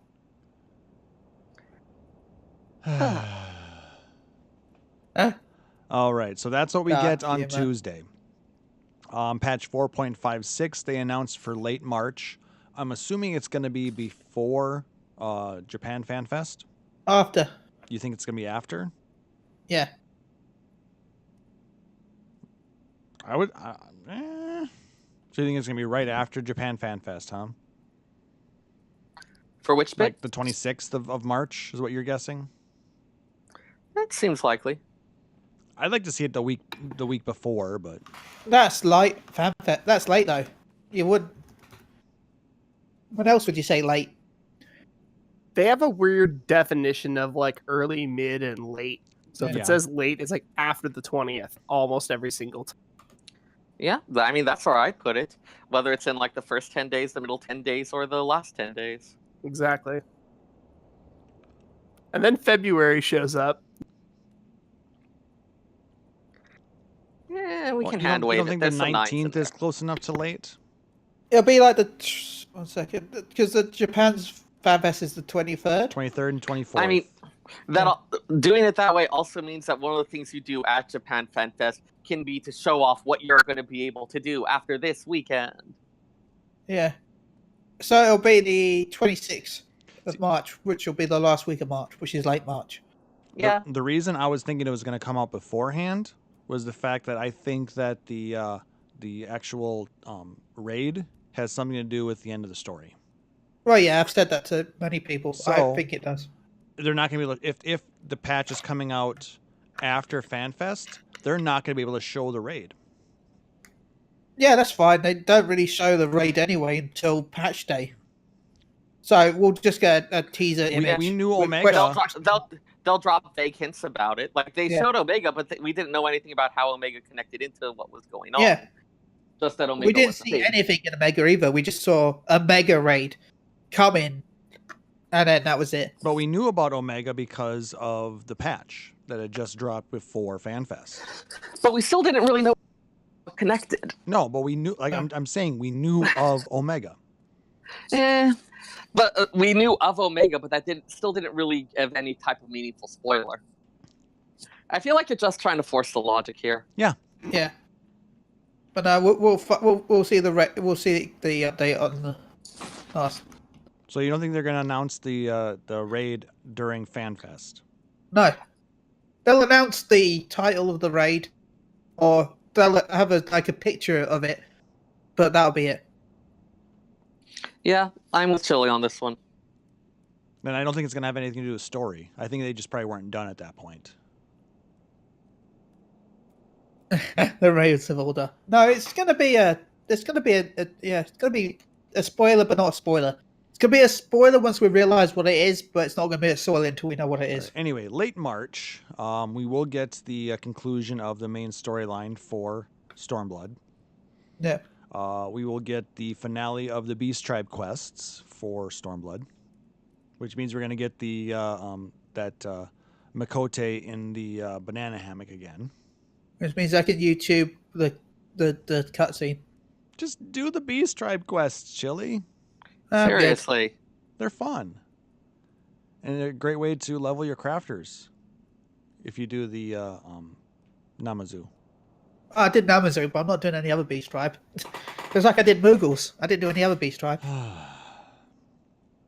I am not a Beast Tribe person, but I started doing the Realm Reborn ones, and they're awful. Don't touch But like them. Moogles and Namazu are fine. Yeah, Moogles and Namazu are the best. All the others are boring. I like the story we got from the other Beast Tribes, especially the Voth. You helped them make an adventurers guild. Yes. They're trying so hard. I thought that the storyline on those was really good. I'll pass. It's The cool, worst. Chille. You and I are gonna sit over here by ourselves and just hate. Should we stare That at them feels with problematic glaring on eyes, Seyrr? I'm going to be going more for pitying, but you do you. And then we'll be getting the final Hildebrand quests for Stormblood as well, which means Remember, I'm if you actually go going to to do FanFest- the Hildebrand quests. I can talk. Yeah. I'm the monster that has loved Hildebrand since the very beginning, so Oh. I'm excited for this. No, I love it too. It Yeah. just they've been so short. When I would do them in Heavensward, it's like, okay, it took me 5 minutes. Now what? Yeah, I'm waiting Yeah, so now I can you'll do get- them all at once, like a season, Exactly. like a Netflix binge it. Yes. Yeah, And you'll instead get a of doing fight at the 5 end of minutes this, every 3 remember? Maybe you'll get a fight at the end of this one. Or in the middle of it, or at some location of point in time of it. Yeah. So that's why I've been holding off on it so I can enjoy it for maybe 30 minutes instead of 5. That's what she said. Yeah, there's a sex metaphor in here that I really don't want to try to tease out. Don't worry, I did it. Maybe something you tantric? teased it out. That's the whole Aw, plan, yeah. isn't it? I mean, teasing it out makes it extend it longer. So All right, yeah. 4.57. I'm just going to ignore Chille for the rest of the Yeah, podcast. That is the correct move. We're going to be getting world visits. Yeah, I can move my Thank camera. God. And they've been putting the framework in for that. You can see the little things indicating which world you're Yeah. on. Like, they've had the framework set up. Yep, tells. I'll I'm say guessing they're- what world you're on, even if you're on the same world as the person you're telling. If you go check a link, That- Shell, it warned you as well that you can't use it cross-world. Yeah, lots of little like weird pieces of warning that's like, hey, you can't Yeah. do this, you can't do this. It's like, I'm not leaving Hyperion, I just want to go to the Aft Castle. Yep. And then 4.58, they just say various adjustments as needed before the end of. Or just like smoothing patches stuff. Like Yep. Hot Like fixes. Buffett Monk. Deleting Monk. Muffin Monk. I think bad monks. Yeah, like they did already. By deleting them. They finally Hey, and the announced. nerfing. Bad. Bard's All been monks nerfed a get lot. free samurais. Wow. Because that's basically the same class. This has been Hot Takes with Taliz. What? No, I'm not faulting you. I like hot takes. They're funny. They finally announced the Final Fantasy 15 collaboration mid-April, Ooh, baby. and there's a lot of angry people already. A lot of angry people. Because cars don't belong in my game. Be Be angry. nice. I get a car. I'm so happy that I get a car. Yeah, I've wanted the 4-person mount for a long time. I'm very happy. I'm telling you now, though. By the way, it's going to be a grind. If you think Yokai Watch was hell, this is going to make that. Hey, look- I did Yokai Watch twice, thank you. I did it too You as are well. insane, dude. I don't know why you did that twice. I did it twice, but I'm going to say now that this is going to make Yokai Watch look easy. There is no way they're going to give out a 4-person mount for free and not make it hell. I don't just know. appreciate that it apparently each seat has its own different set of poses. Yeah. And if you have a Lalafell driving, all 4 people are holding the Lalafell up. I cannot wait for that. All Whatever it is going to be amusing and hilarious, and I can't wait. All I know is I wish it would like scale to the owner, because then I want a little Lalafell cart and then go around with like Rogadins in the back. If that's the case, I want the Rogadin to be pushing the car wherever we go. Carrying It'll be like the intro. Exactly. It's the Gladiator. It's when they're all pushing the car at the beginning of the game. If you watch the trailer for this crossover, you are pushing the car. So I can't wait till my Lalafell's at the back trying to push the car. Oh my god, I cannot wait. I'm a car nerd in addition to a gamer, so like this is just right in my wheelhouse, and I'm so excited. Final 14 car insurance, which will probably be owned by Sid. No, actually, Rowena. It'd be owned by Rowena for sure. It's a way to make money by not doing anything. It's owned by Rowena. It's Geico. It's the Garlemald Empire Insurance Company. How long did it take you to get that one? Because that was really good. About 3 seconds. Good job. Wow, he makes a good joke, and the first thing you do is, wow. Geico ads in game. Yeah, we will. Hey, it's a new quest. Nope, Geico ad. No, to be fair, though, I hope we get cup noodle hats. I was about to say cup noodles. I kind of hope that's a thing. I want it to actually be a consumable item in the game that you can buy. That gives a stat bonus, even if it's like a minor stat bonus. You have to buy cup noodle to get a code for cup noodle. I would do that. I would make that happen. Just like the Mrs. Freshley's thing. So on our next episode of the Prep Table, we're going to be talking about how to make cup noodle. I would love to see that this episode. Can I be here? Of course, I'll be here. We'll play the Final Fantasy 15 ad that they put into it. Cup noodle. Oh, that thing is a work of beauty. It sure is something. Anyway, then the second half of the live letter covered Ayumi Namai's character design stuff. There was some interesting things in there, but I think we have enough to cover that we'll just kind of skip over that. Unless it was very good to talk about. All I know is her designs were some of the best designs I've seen. That robe looked amazing. I mean, if you're interested... I wish the robe had the hood, because I know everyone's like, oh, I don't like hoods covering my character's face. I like me some good hoods. Give me hoods, Square Enix. If they can visor, I can see it. Like, sometimes you want to be mysterious. I want to look spoopy. I mean, if you don't want the hood, glamour something else over it. Give me my hoods. I believe the Nova Crystallis article covered some of this as well. So if you want to check that out in there, they talk about what Namai went over with her designs. Also, remember we saw the Red Mage AF. Oh God, Black Mage AF. The Red Mage AF was beautiful. I love the 2 different styles that came out of it for males and females. We saw the Paladin AF. We saw the Machinist AF. Sick. And the Samurai AF. Yeah. The Samurai AF looked really good. All right. Anything else we want to talk about with that before we move on? I also want to look like an Organization 13 member Ureska. I want to look like a Akatsuki member. Yes, very much true. Only if I'm playing Itachi. Datebayo. Monks get Sharingan confirmed. Mendoxe. Are you going to get an arm full of them, like Danzo? No, that's what ninjas get. Oh, dear. All right. So, there were also a couple of press conferences. First one that I'm going to cover, I also want to throw a shout out to the subreddit. They actually did some very nice coverage of the not only the press conference after the keynote, but there was also an interview from who was it from again? 2 seconds. Game Watch that we're going to be talking about here.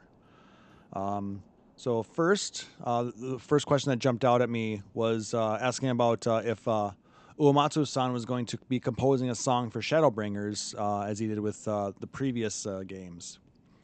And at this point, I said we're not able to give an answer because of Uematsu's health hasn't been the greatest lately. He has been getting better, but he's not really working at full force at this point. And the fact that they're still working on the Final Fantasy VII Remake, that's taking a lot of, or will be taking Uematsu-san's time. So they probably won't be getting a theme from him in this expansion. It's a pity, but given the health complications he's been having, it's not unexpected. His health is way more important. Like, we all love him for the music. We all have memories attached to it, but his health is so much more important than a song for a expansion, honestly. And we do have Soken. It's true. Soken's amazingly good. Yes. Minor heresy, but there are some things where I actually like Soken's stuff a bit better. When do we get Yasunori Mitsuda? That's what I want to know. I don't know. I mean, that'll be like, hey guys, remember Chrono Trigger from 1995? It's that guy. That'd be a hard sell.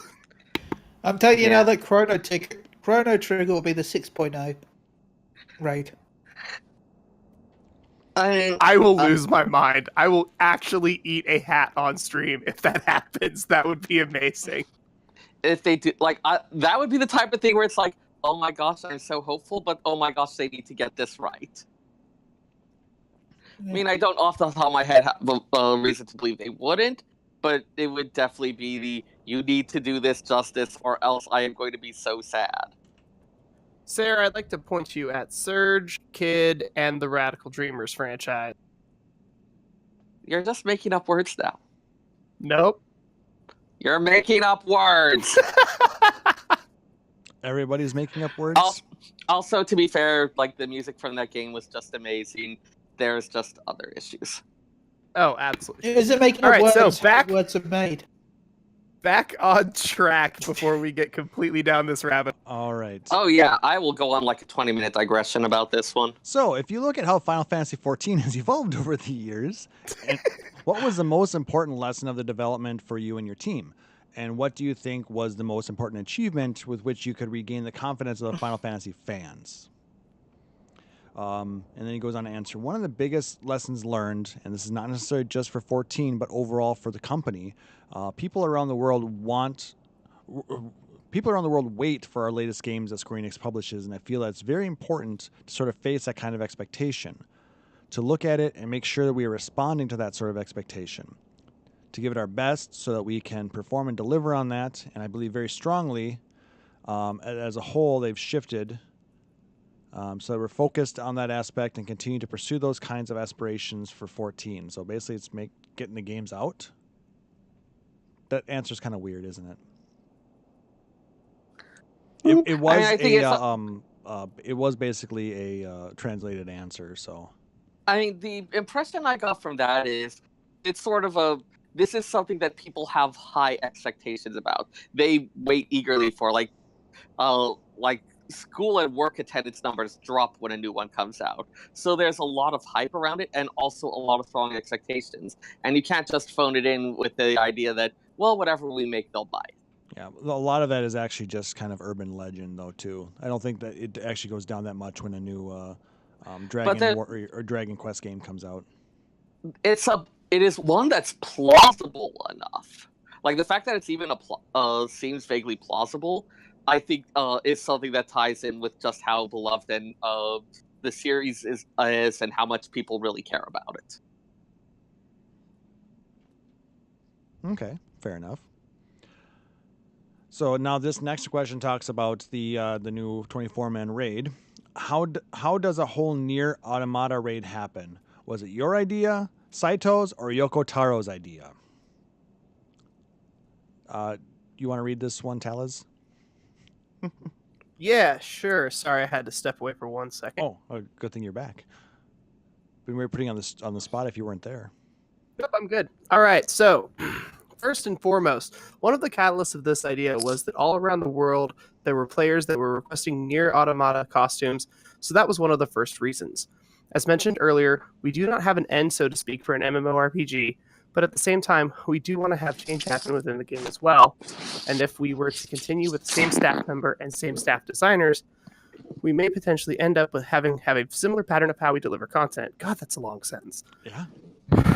All right. But at the same time, it would be too much risk if we were to take the system and change it overall. So what I thought was going to bring in creators to have a different mindset, and then maybe we will be able to deliver a different kind of content than you've ever seen in Final Fantasy XIV. That's why I thought about working with these creators through these Alliance raid dungeons to bring the players something that we wouldn't be able to achieve with just 14. That's why we decided to work with guest creators. With the collaboration, it was around the time of Nier Automata being released, and Saito-san had approached Yoshi-P to do some kind of collaborative work together. Considering how we make plans for 14 way in advance, and we had everything laid out, doing something so impactful working with Nier Automata, I didn't want something that was half-boiled. I wanted something that had that had that impact to make sure we had robust content and to have Yoko Taro involved as well, so we can bring that surprise to our players. I thought it would be very interesting to do so that way, and we were talking about it over some drinks. That's how the conversation got started. Alcohol. Any sort of surprising collaborative... Yeah, alcohol, the best conversation lubricant ever. Any sort of surprising collaborative effort, there was always some kind of getting drinks or alcohol involved in the discussion. So, Nier Automata was a drunken idea, confirmed. I mean, if you look at the guys that are working on Nier, you look at their other credentials, they've worked on Dragon Quest. They've worked on a bunch of amazing titles. Oh, yeah. But this is the one that they've decided to put into 14, so it's going to be really interesting to see how they do this. I think it's an interesting idea. Like I said, for me personally, the thought of putting Nier into the game kind of came out of left field. But like I said, I think Agreed. it could be a really interesting and, it could give us a totally different reason to run the raids. Like I said, I haven't actually played any games within the Nier universe, whether it's Nier, Automata, Drakengard. I haven't touched those. I'm hoping that they... I haven't either. I'm just hoping they put it into the game and make it accessible for those of us who have not seen it. But in the same vein, maybe they're trying to push us towards those games. You got till October to play it. So, and I don't think it's even necessarily trying to push towards it as just, hey, there's some amount of overlap, and we know, I know that there's a number of people who have played them. I know with the Return to Evil stuff, a lot of people went back and gave Final Fantasy Tactics a try because they got introduced to it. So it maybe just be, hey, there's a significant amount of overlap. They serve kind of the same audiences, so we think that there'll be some enjoyment of it, and maybe some people will go and try out the old ones, and that's a bonus. Yeah, I'm just really hoping that there will be some comprehension and understanding of what we're getting in the raid, though. For those who haven't because played with got till October to buy it. But I'm saying I'm not going to buy it. That's what I'm saying right now. If you go in with not buying it, then it's like, okay, well, then it has to stand alone. The story has to stand whole. If you've never played Final Fantasy III ever, does Crystal Tower work? If you've never played Tactics or 12, does the Evilise raids work? They had to do that, but those were within the Final Fantasy banner. Yeah. Bringing in Nier, that's the new part, is they're bringing in a totally new franchise. And I'm going to have to say that, going back to your question, yes, for those of people who have not played previous Final Fantasy games, whether it was 3, 12, Tactics, I think their implementation of those 24-man raids and the storylines that derived from those previous games actually did stand alone well enough to make sense within the 14 universe and still be entertaining. And I had no idea what was going in the 24-man raid, so I skipped it. I never played 12 or Tactics, so it all went over my head. Oh, but you just skipped. You just said you skipped the cutscenes, though. I watched some of the cutscenes, but once the story I had no idea what was going on in the story. I just started skipping. So for you, it actually did go over your head, and you didn't, it didn't engage you. No, because I had no idea what 12 and Tactics were. Well, I mean, did you need to know what 12 and Tactics were to enjoy the story on its own merits? I feel like a lot of it, yeah. I disagree with you there. I don't think you did need it. I didn't play Tactics. I played 12, so I understood those references.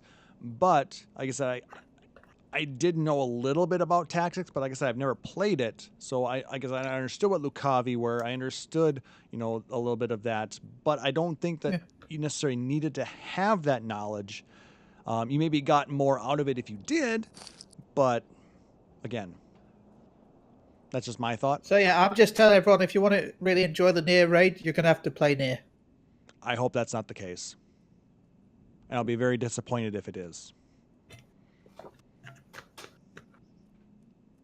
I think my expressions to tactics in 12, like I played both, but it's been so long since I played tactics and I didn't really care for it.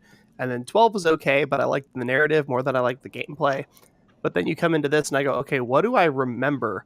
What do I remember playing in Tactics Advanced 2 after work when I was in college? That was years ago. So I got something out of it, but it wasn't until I kind of started looking through all of my FFTCG cards and saw all the tactics characters, and I was like, oh, these two cards interact. Oh, these two characters interact in this story. Okay, so I'm able to get those connections.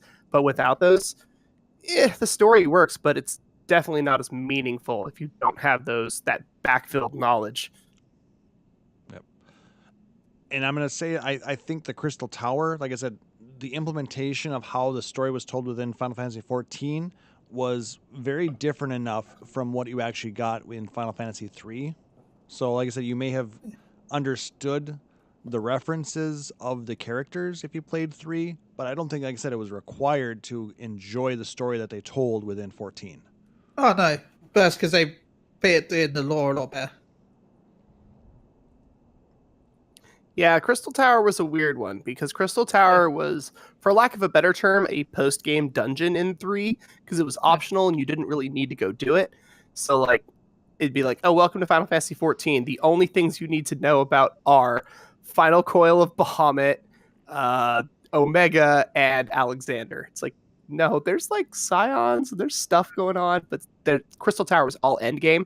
So having that add-on piece brought into 14 as an add-on piece, it wasn't as many deviations off of where it originally came from, and I think that helped it a lot. What about your thoughts, Seyrr?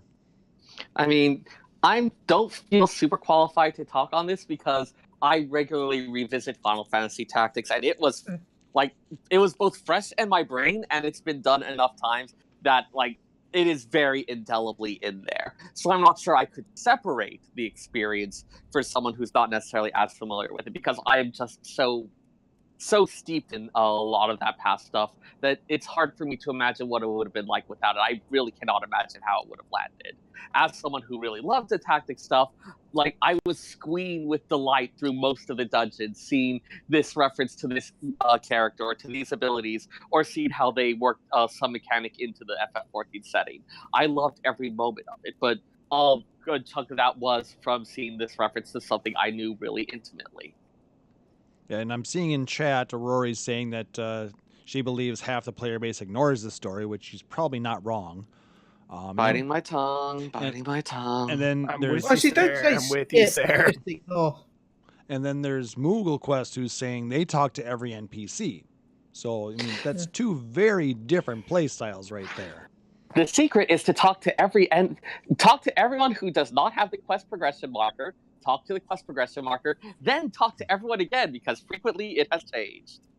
Block out some time for this. Get some popcorn, nice glass of wine. If you're getting inebriated, you're not going to be able to follow what's going on. I said a glass. Water. I didn't say, well, then again, you suppose it could be really big glass. You could call the bottle a glass. Usually a glass and a half has me giggling. I'm a lightweight. Well, then get smaller glasses. Drink some water. That way you'll be hydrated. Stay hydrated, fam.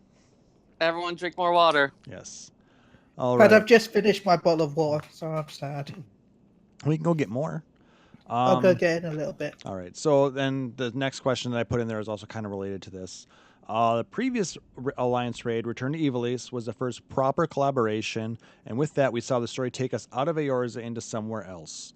With the new one, with Yoko Taro going to Nier, are we going to see the story more focused on Nier? And what do you think that Yoko Taro could be mad enough to put into a continuation beyond 100 hours of your game? Seyrr, you want to read this one? Sure. I can say, at least with this Alliance raid, we are going to have Yorha Dark Apocalypse happen within the realm of Final Fantasy XIV, and we are going to start to make that transition very smooth and natural. In terms of how these worlds cross over, is something we'd love for the players to find out for themselves. Anything beyond that, I think it depends on how Yoko Taro writes his part of the story. So I'm hoping to make an opportunity for the three of us, Saito-san, Yoko Taro, Yoshi-P, to sit down and discuss what this is going to entail. And it's going to do something that's going to really scar the players. I can almost guarantee it. Well, yes. I still love that thing that he posted for the recent anniversary, I think it was, where he pointed out that interesting numeric property. Oh, do I need to find this? You're losing me. Oh, you're talking about the it came out this day and then this day and then this day. But yeah. Actually, it means nothing. Hang on, let me find it. It was a fairly fast one. Here we are. Square Enix has asked me for a comment to mark the announcement of the Nier Automata Game of the Yorha edition. Now that you mention it, Nier Automata was first released on the 23rd of February 2017 in Japan, 7th of March 2017 in America, and on the 10th of March 2017 in Europe. I have noticed something bizarre and fascinating about these numbers. If you write these days out in long form as 20170223, 20170307, and 20170310, and then add all three numbers together, you get 60510840. If you take that total, split the digits in two down the middle, making 6051 and 0840, and then subtract the second number from the first, unbelievably, you get 5211. That's right, a number completely devoid of all meaning. Just like life, really, isn't it? God damn it. Yoko Taro. Thank you, Yoko Taro. Math. Like he has said repeatedly for things like, yeah, well, you can do a crossover with that. If you give me money, we'll do whatever. Yeah. Oh, I am looking forward to some type of brain-breaking, overly meta whatnots that are going to be great. Probably. All right, so Final Fantasy XIV takes a lot of inspiration from past Final Fantasy games. How important is it to pay tribute to the series' history when implementing something relatively familiar like Gunbreaker? Chille, why don't you read that one? Yay! Of course, I don't feel that references and paying homage to past fantasy titles is important. I have a different approach or a different way of thinking about utilizing elements from past fantasy titles. I am myself a big fan of Final Fantasy. I played the very first Final Fantasy and continue to play, so you can say I'm a very old-time fan. But looking at Final Fantasy, especially from Final Fantasy 7 Beyond, with each numbered title, there's a different world setting, Slow down, different dude. characters, etc. And those are good elements to games like that, but at the same time, I think they're bad elements as well. So with Final Fantasy 14, especially with the relaunch of A Realm Reborn, I felt like that we didn't have enough fan service to people who enjoy the Final Fantasy series. More bunny girls. So I tried to incorporate as many of these kinds of Final Fantasy elements as I could and make a sort of theme park of Final Fantasy. So fans like me, old-time fans, as well as more recent fans, I get to know Final Fantasy through some of the newer titles, can all enjoy and play together. So that's why I kind of reference the past Final Fantasy titles to pay these homages. That's one of the reasons I do that. Man, how many times does he say Final Fantasy in this answer? Final Fantasy. Take a drink. No, actually don't, because you'll be dead by halfway through. And Chille, remember, you don't have to race every time you read something. It makes it a how little I read hard. it in my head. It makes it a little hard to understand you. Well, Chille is used to rushing through things. Hee hee. But yeah, I mean, we've heard many times talking about that Final Fantasy XIV is you know, it's a theme park MMO. It pays homage to the predecessors, and how it's here to celebrate the series overall. You know, Fan service. that's why we have bunny girls. Duh. That's a different kind of fan service. This is my fan service. This is my story. This is my fan service. Ha ha ha ha. Oh, they're gonna kill us now, Chille. References.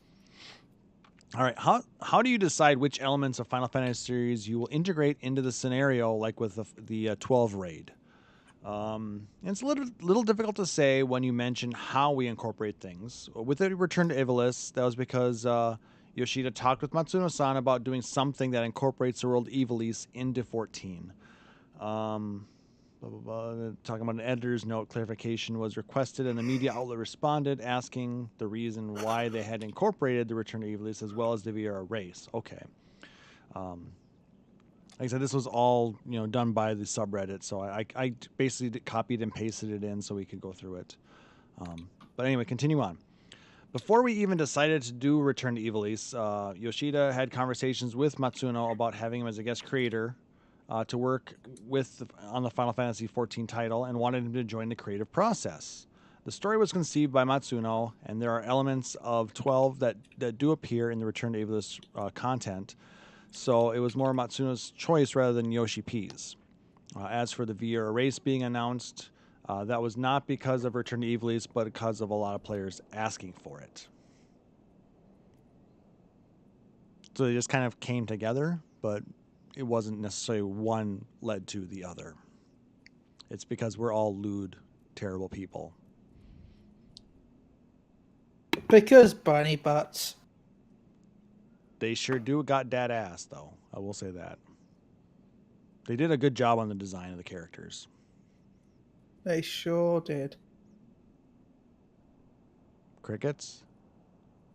Last time we Crickets. spoke, I asked about the Viera coming to Final Fantasy 14, and you said one of the problems was working with the designs to fit online into an MMORPG, specifically the high heels. Could you detail some of the compromises you had to make adding them into Shadowbringers? I nearly said Stormblood. Seyrr, you want to talk about Sure. the compromises? We definitely made a lot of trial and error. We took the time to experiment with how we depict that raised heel and see how it would fit into FF14 without having to change our base system and use expression or rendering techniques to depict that. If I go into the details that we put in on how we experimented and worked out, it would take a lot of time and would likely fill a whole development panel. I'm afraid I'm going to omit that for now, but I do feel that we're able to depict it. We're in a good state to have the Viera appear in the game, and that's why we decided to announce that race being added. The race will feel very much like the Fran that you're familiar with, namely because I think the most prominent Viera is Fran at this moment. I hope the players will see the Viera show up in the game and feel that we have done a good job in representing them in the game. Once the players experiment with the character creation after the race is implemented, we hope you can find that for yourself as well. Also, remember, you won't have to wait until Shadowbringers to try the race. Probably. They haven't confirmed we're going to be getting a...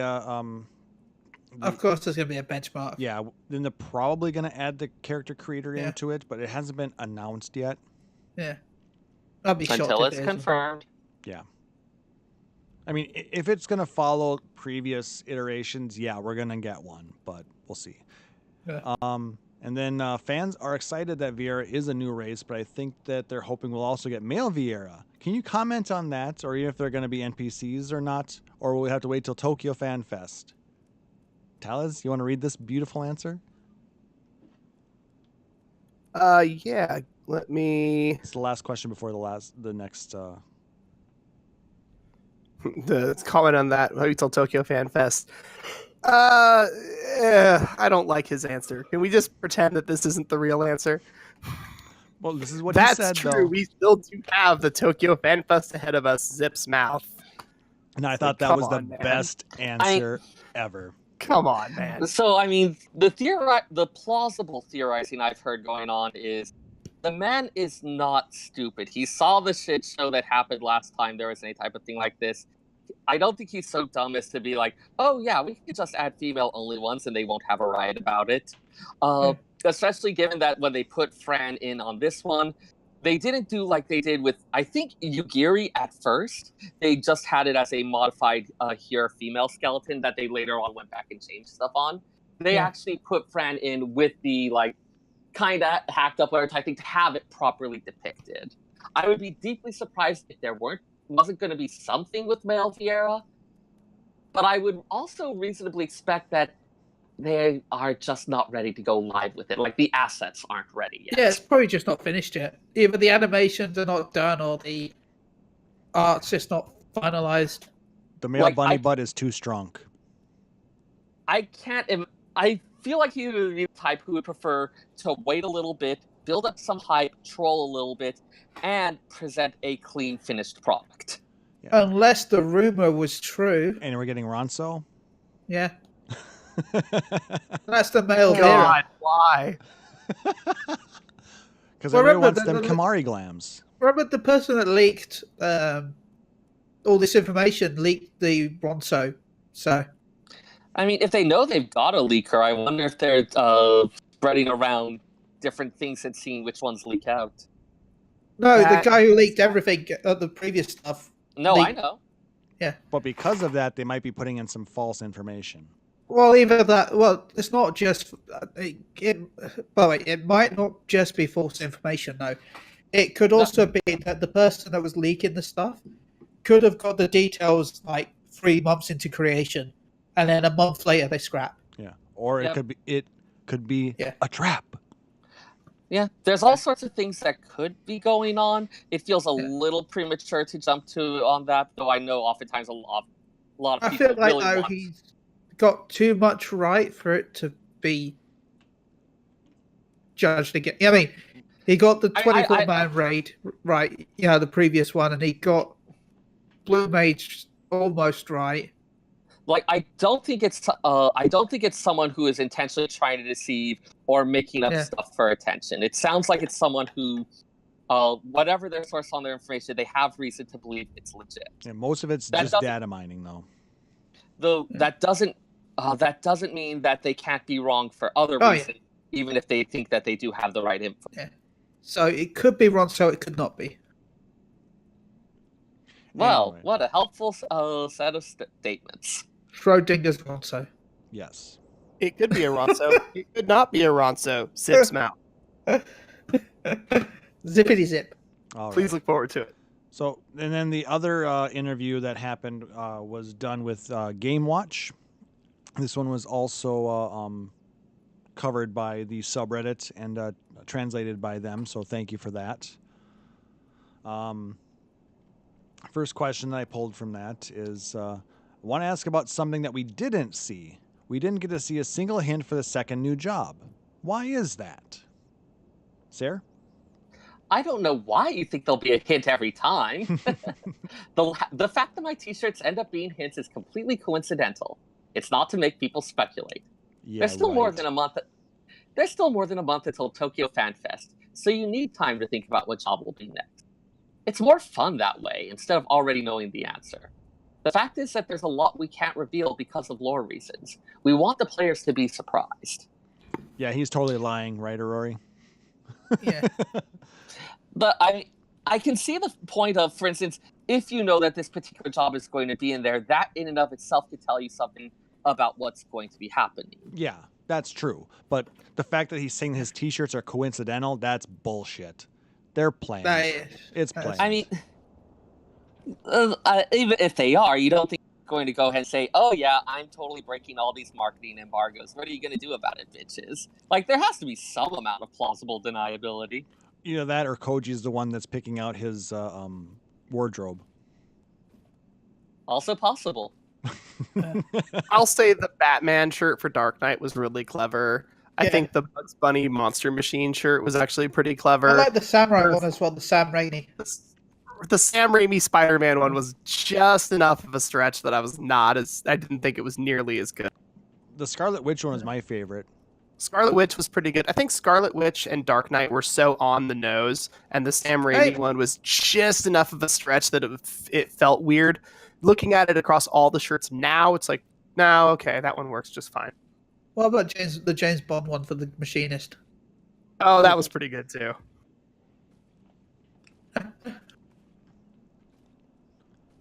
All right. So will the pre-order bonus item stack with other EXP boosting items? Chille? It will stack up until a fixed amount, but there is a limit. It also has a new system where the item level rises with the player's job level. You can wear it level 1 and it may get stronger as you do. We've been discussing this for some time. In the pre-order Shadowbringers, you'll receive the item beforehand so that you can use it to prepare it for launch. And I think them putting this in the game is amazing. We've been needing Also- something like this. It's basically, by the way, everyone says Heirlooms World of Warcraft. Screw them. I'm calling it Roger's Ring. So one Roger's thing I'm Ring. not stoked about for the earrings is that they're earrings, and we already have the Alamegan earrings, and so now they don't stack. Well, the problem I with would the love Alamegan it if earrings- this was a ring. The thing is, though, it said there's a limit on how much XP you can get. It's stack until it fixed, but there is a limit. So maybe if you had the earring plus the ring plus the other ring, maybe that reached the limit anyway. Yeah, you might only be able to stack to an additional 100%. Well, that would give you what? The Alamegan earrings are 30. 50% or 30%? 30. 30. 30. What's the brand new ring? 30? 30. And then what are the Moogle hat and the Warrior of Light helms are 10 for the first And then 10 the levels, armor right? as well. Which So is you got what? 30 again? And then you've also got food. Yeah. And then you So got 3 plus 3 plus 3. Yeah, so 3 plus 3 plus 3 plus 10 plus 3 is a plus 103%. Like, it definitely adds up, and but then it's like, buffs. yeah, but I don't know. I would have rather Plus it been, rested XP.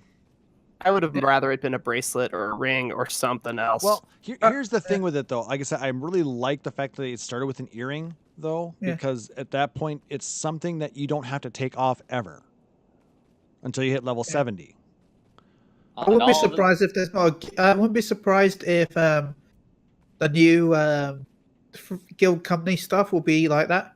You know, the new Grand Company. Possibly. And then the other thing with all of those other items, they're only good up until like level 20, 25, or 30. Yeah. And they're level And then 1 all items. the bonuses were sad. Yeah, because at that point, then you don't get any bonus XP aside from food and your rested XP buff, and potentially the armor and bonus. FC buffs. Yeah, well, any of those, the other outside of gear buffs. Yeah. So it's nice that now we have an item that's going to give us experience boost on something that's going to give us eye level in a dungeon. Let's say where we need to run something that has a minimum eye level requirement. This will meet it in some of those dungeons. You know what I mean? That's going to be really interesting because there are times, not often, but there are times that you get to a dungeon, you go, oh shoot, I'm 4 eye levels low, and then you check and you just have completely forgotten to like switch out your belt, or like one of your rings is surprised still at 290 and the rest of you's at 380. You're like, oh, hang on, oops. Yeah. Like sometimes that happens. It's not super often, so I'm hoping that this will kind of alleviate that, where you're like, hey, I don't qualify, I wonder why. Oh, because I'm wearing a Moogle hat and an Alamegan earring and like all this other stuff that's all level 1. Whereas now, you know, when we hit level 70, this ring might, or this earring might actually jump up to eye level 390 or 400. I can tell you the eye level now. Give me 1 second. Because Data mine. Yep, it's in the files. Hacks. 290. Oh, that's it? What? Hey, that Well, gets to you be into- fair, no, gets you that into makes sense. Alamigo. Yeah. That gets you into Alamigo, and at level 70, end of Stormblood 4.0, that's where we were. And at level 70, you switch out to your 380, 390, 400 gear, whatever you've earned at that point. That actually, 290 actually does make sense. Okay. Its main attribute goes up to 95. Secondary attribute goes up to 104. Remember, the main attribute and secondary attribute are based on your job. So, What were those numbers again? 95 and what? 104. So, Okay. The 390 Skaven Cuff of Fending on Warriors is Vitality 183, Determination 144, Skill Speed 101, Strength 48. Yeah. So, yeah, that's actually probably about right. Defense 1, Magic Defense 1. Again, this is data mine information, so it can change, possibly. Oh, absolutely. Yes, Ian, that means everybody can teleport to your earlobes. Yeah, everyone can be part of me now. One of me. Oh my. So anyway, continuing on, they say this is a great system. Are you thinking about developing the system into something else? Sarah, you wanna read that? Roger's Ring. Sarah, you want to read that? Sorry, I was explaining the concept of sovereign citizens to someone. Here we are. No, in a way, and actually, yeah. No, in a way, this system makes certain other items worthless, which, Seyrr aside, this is exactly what I was thinking of in terms of any earring that you would wear while leveling up. So we don't want to abuse it. If we did, then other items would lose meaning aside from appearance. If it were to be a region-specific effect, like in Eureka, then maybe. Other than that, it'll absolutely need my approval in order to be used. Like Raja's ring. Bring me Raja's ring. I want a ring that You levels want up. Waja's wing? Raja's ring. You want Waja's wing? Raja's wing? Yeah, No, Raja's ring. I watched Life of Now Brian we're not that talking. long ago. Never mind. We're racist. I was looking at rings the other day, and so now I'm just like, oh, we're talking about rings again, and my brain is in a very different place. Oh my. An Albert. Moving What's on. Roger's wing? Yeah. Uh, I want Roger's ring. I mean, and Chille is banned and muted, and they're and fired from a cannon into the sun. Fine, you can catch a Muga around radio. I think it could be interesting if they can maybe do something. You know, I think they tried to do something with, like, if you look at the words here, the relic system. They tried to get the relics where you could do things to level them up to keep them kind of relevant as you progress through a potential a series, a storyline. It'd be nice to see more of that with other pieces of gear. Like I said, I don't necessarily expect to have gear that automatically, levels up with you. But if you had something that you could go through an entire quest line, that would increase in level with you, or Well, it would be good just for the lower. I know it doesn't want to get the gear irrelevant, but it'd be good if they just designed it for the low level content. Say you can get a set of gear that goes from 1 to 60. But I mean, that again invalidates all other armor that's in the game from 1 to 60. Yeah, but how many people actually use the 1 to 60 armor? Well, I mean, it makes all those dungeon drops irrelevant. They're pretty much irrelevant now anyway. Not when you're leveling. Most of the time, people leveling aren't really going to use it. And most of the jobs now start above 60. Well, the Heaven's Ward stuff starts at 50. 40. The Stormblood's 50 and the Shadowbringer start at 60. So, Actually, the Heaven's Word stuff started at 30. oh yeah. So Yeah. you started right around the whole Brayflocks bit. Yeah. So I mean, they don't want to make everything worthless with a snap of a finger, kind of like what Thanos did. No. No, one? no, I Anyway. don't feel so good. I mean, that is what most of the crafters and gatherers would be saying. Yeah, If it's something where it's like, oh, hey, you're level 1. You have the gear you will be wearing until level 70. Yeah. So I mean, if they were to I'd do be it, okay with that for crafters, honestly. no, I wouldn't. I would. I can tell you 90% of the crafters out there in the game wouldn't be happy with that. Or what about anyone who level crafting and now pretty much anything they make is going to have no mark? To So- level up craft, I just go find someone and pay them the money to make the stuff for me, and then they go hand it in. Well, I mean, that's great because you have the money to do it. What about people who are new to the game and don't have all the money? Don't level up crafter. Get to 60, come treasure hunting with us at the treasure hunting hotel here on Hyperion. You will have lots of money very quickly. Don't worry. I don't know if you would new system.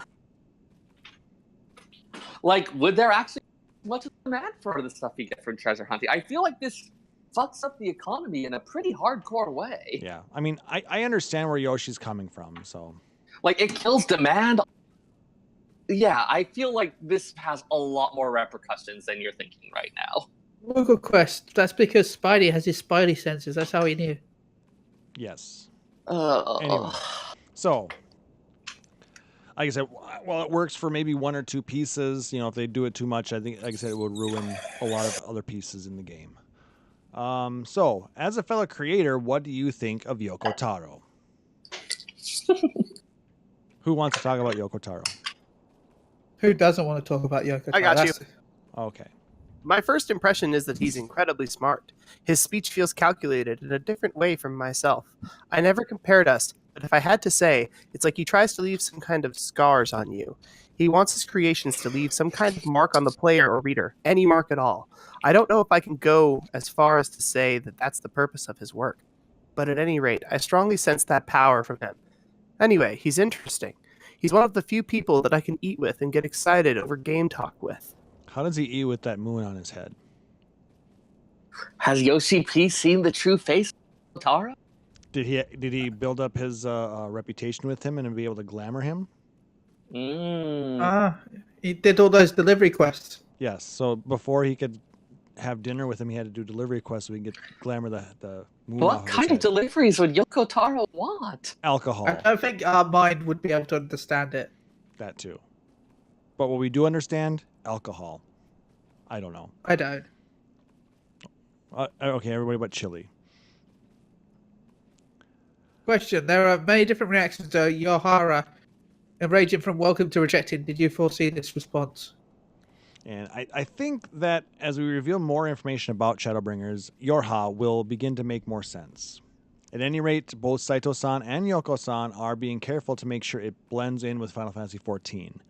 They don't want the community to reject it, and of course they want to leave something with you. The 14 team feels the same way. We don't want to impose too much on the Nier community. Both sides of the collaboration want to make something that both communities will enjoy. We'll integrate that into gameplay experience and create something unpredictable, so please look forward to it. Sexy android outfits. Yeah, that's what He we're said going to get out of it. unpredictable. It's Sexy true. android outfits. Sexy male android outfits? Well, we're not going to be, we can get male and female. We're not going to be. What about deliberately unsexy outfits? Like Uncanny Valley sexy. I'm going to king shame. But, This coming from the Lalafell who got naked on the couch about, an hour ago? hey, that's how I was getting ready for light farming, okay? Get naked. Get naked for light farming. I feel like there's so many problems with that. Also, my There's a glamour lot of for problems mouse for that. farming is to get naked as well, because everyone knows that getting naked increases drop rates. So, Oh, next month's You could always FanFest. place. You could always No, place Get FanFest. Naked. Next month's FanFest is finally in Tokyo. Seeing how lively Europe was, I can only imagine how much more excited Tokyo will be. What are the highlights? First off, the scale. 15,000 people. I know a lot of people who were kind of upset when they heard that number. Yeah. Like everybody who tried to get a ticket to NA FanFest and couldn't. I'm still salty. It's 3 times bigger than Europe, which is 4,500. See, I read that as 3 times bigger than Eureka, which was 4,500. I think it's more than 3 times bigger than Eureka. This is going to be our biggest FanFest yet, and we're taking up Makuhari Mese's halls 4, 5, and 6. It's like a solo Tokyo game show. The stage is going to be unusual. When you arrive at the venue, you'll probably go, "What?" and laugh. I want the attendees to be impressed that a single game can do so much.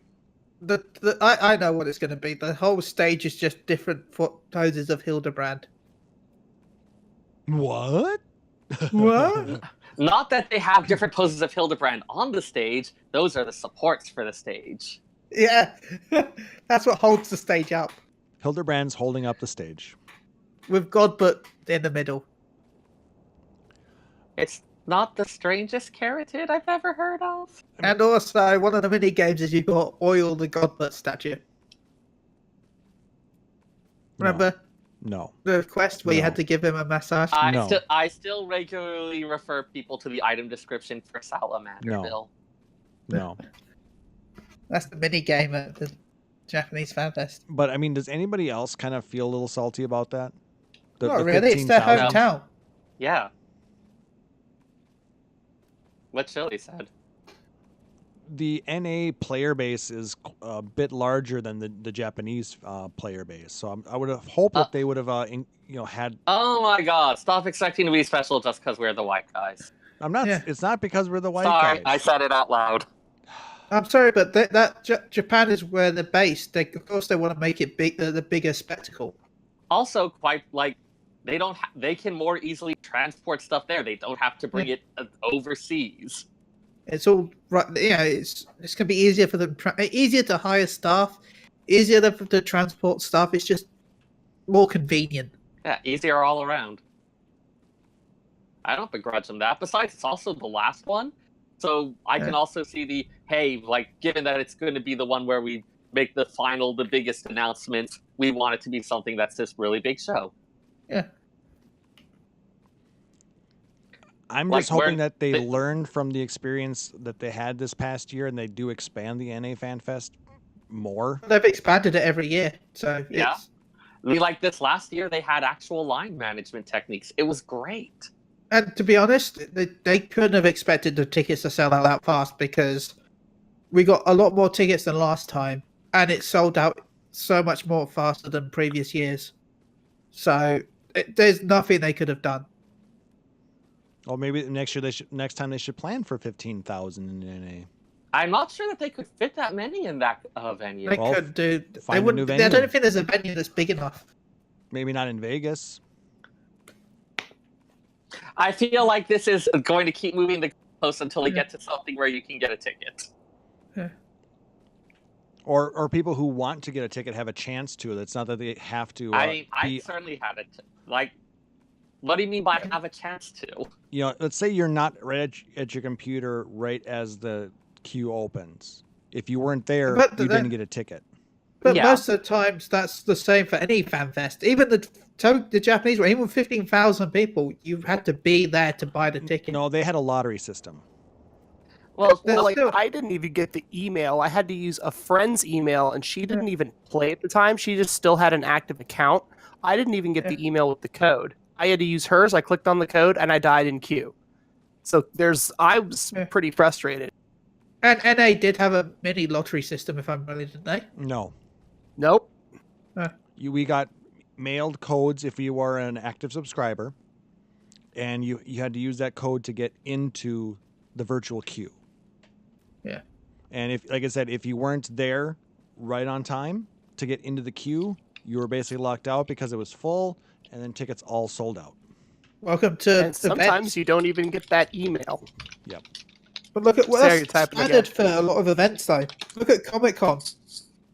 You'll ask your friends to make sure that if you can't get it, they'll book the tickets for you, because chances are if you're not booking it straight away, you're not getting in.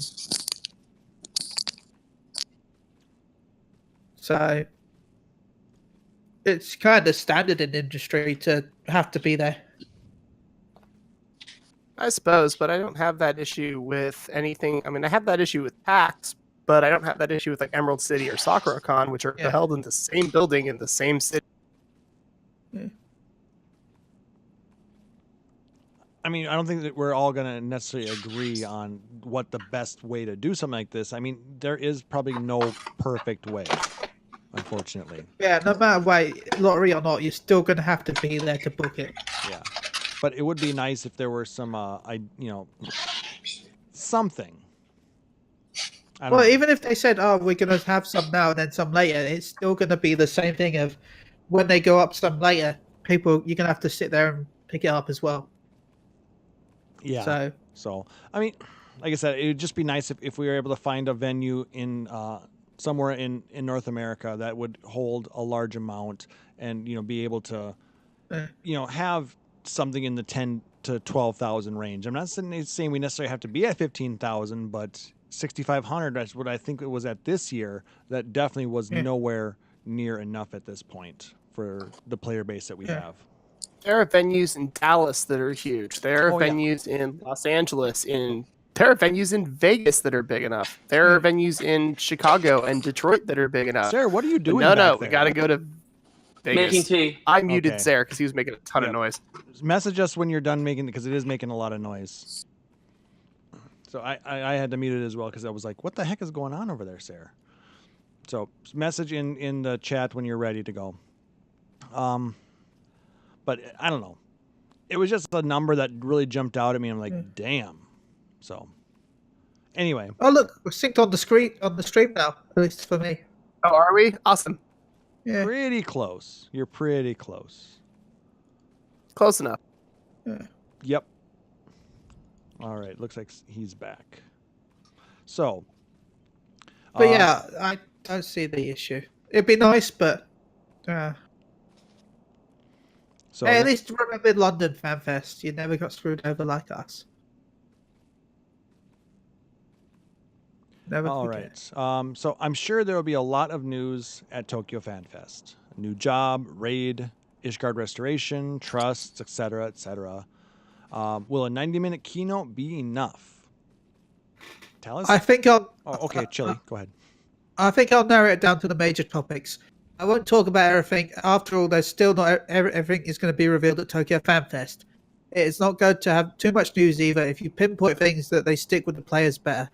And after introducing the easy to understand content for brand new players, we can break it down from there and finally move into the mass PR. Tokyo FanFest will have big reveals. I think the trusting will be difficult to understand without seeing it in action.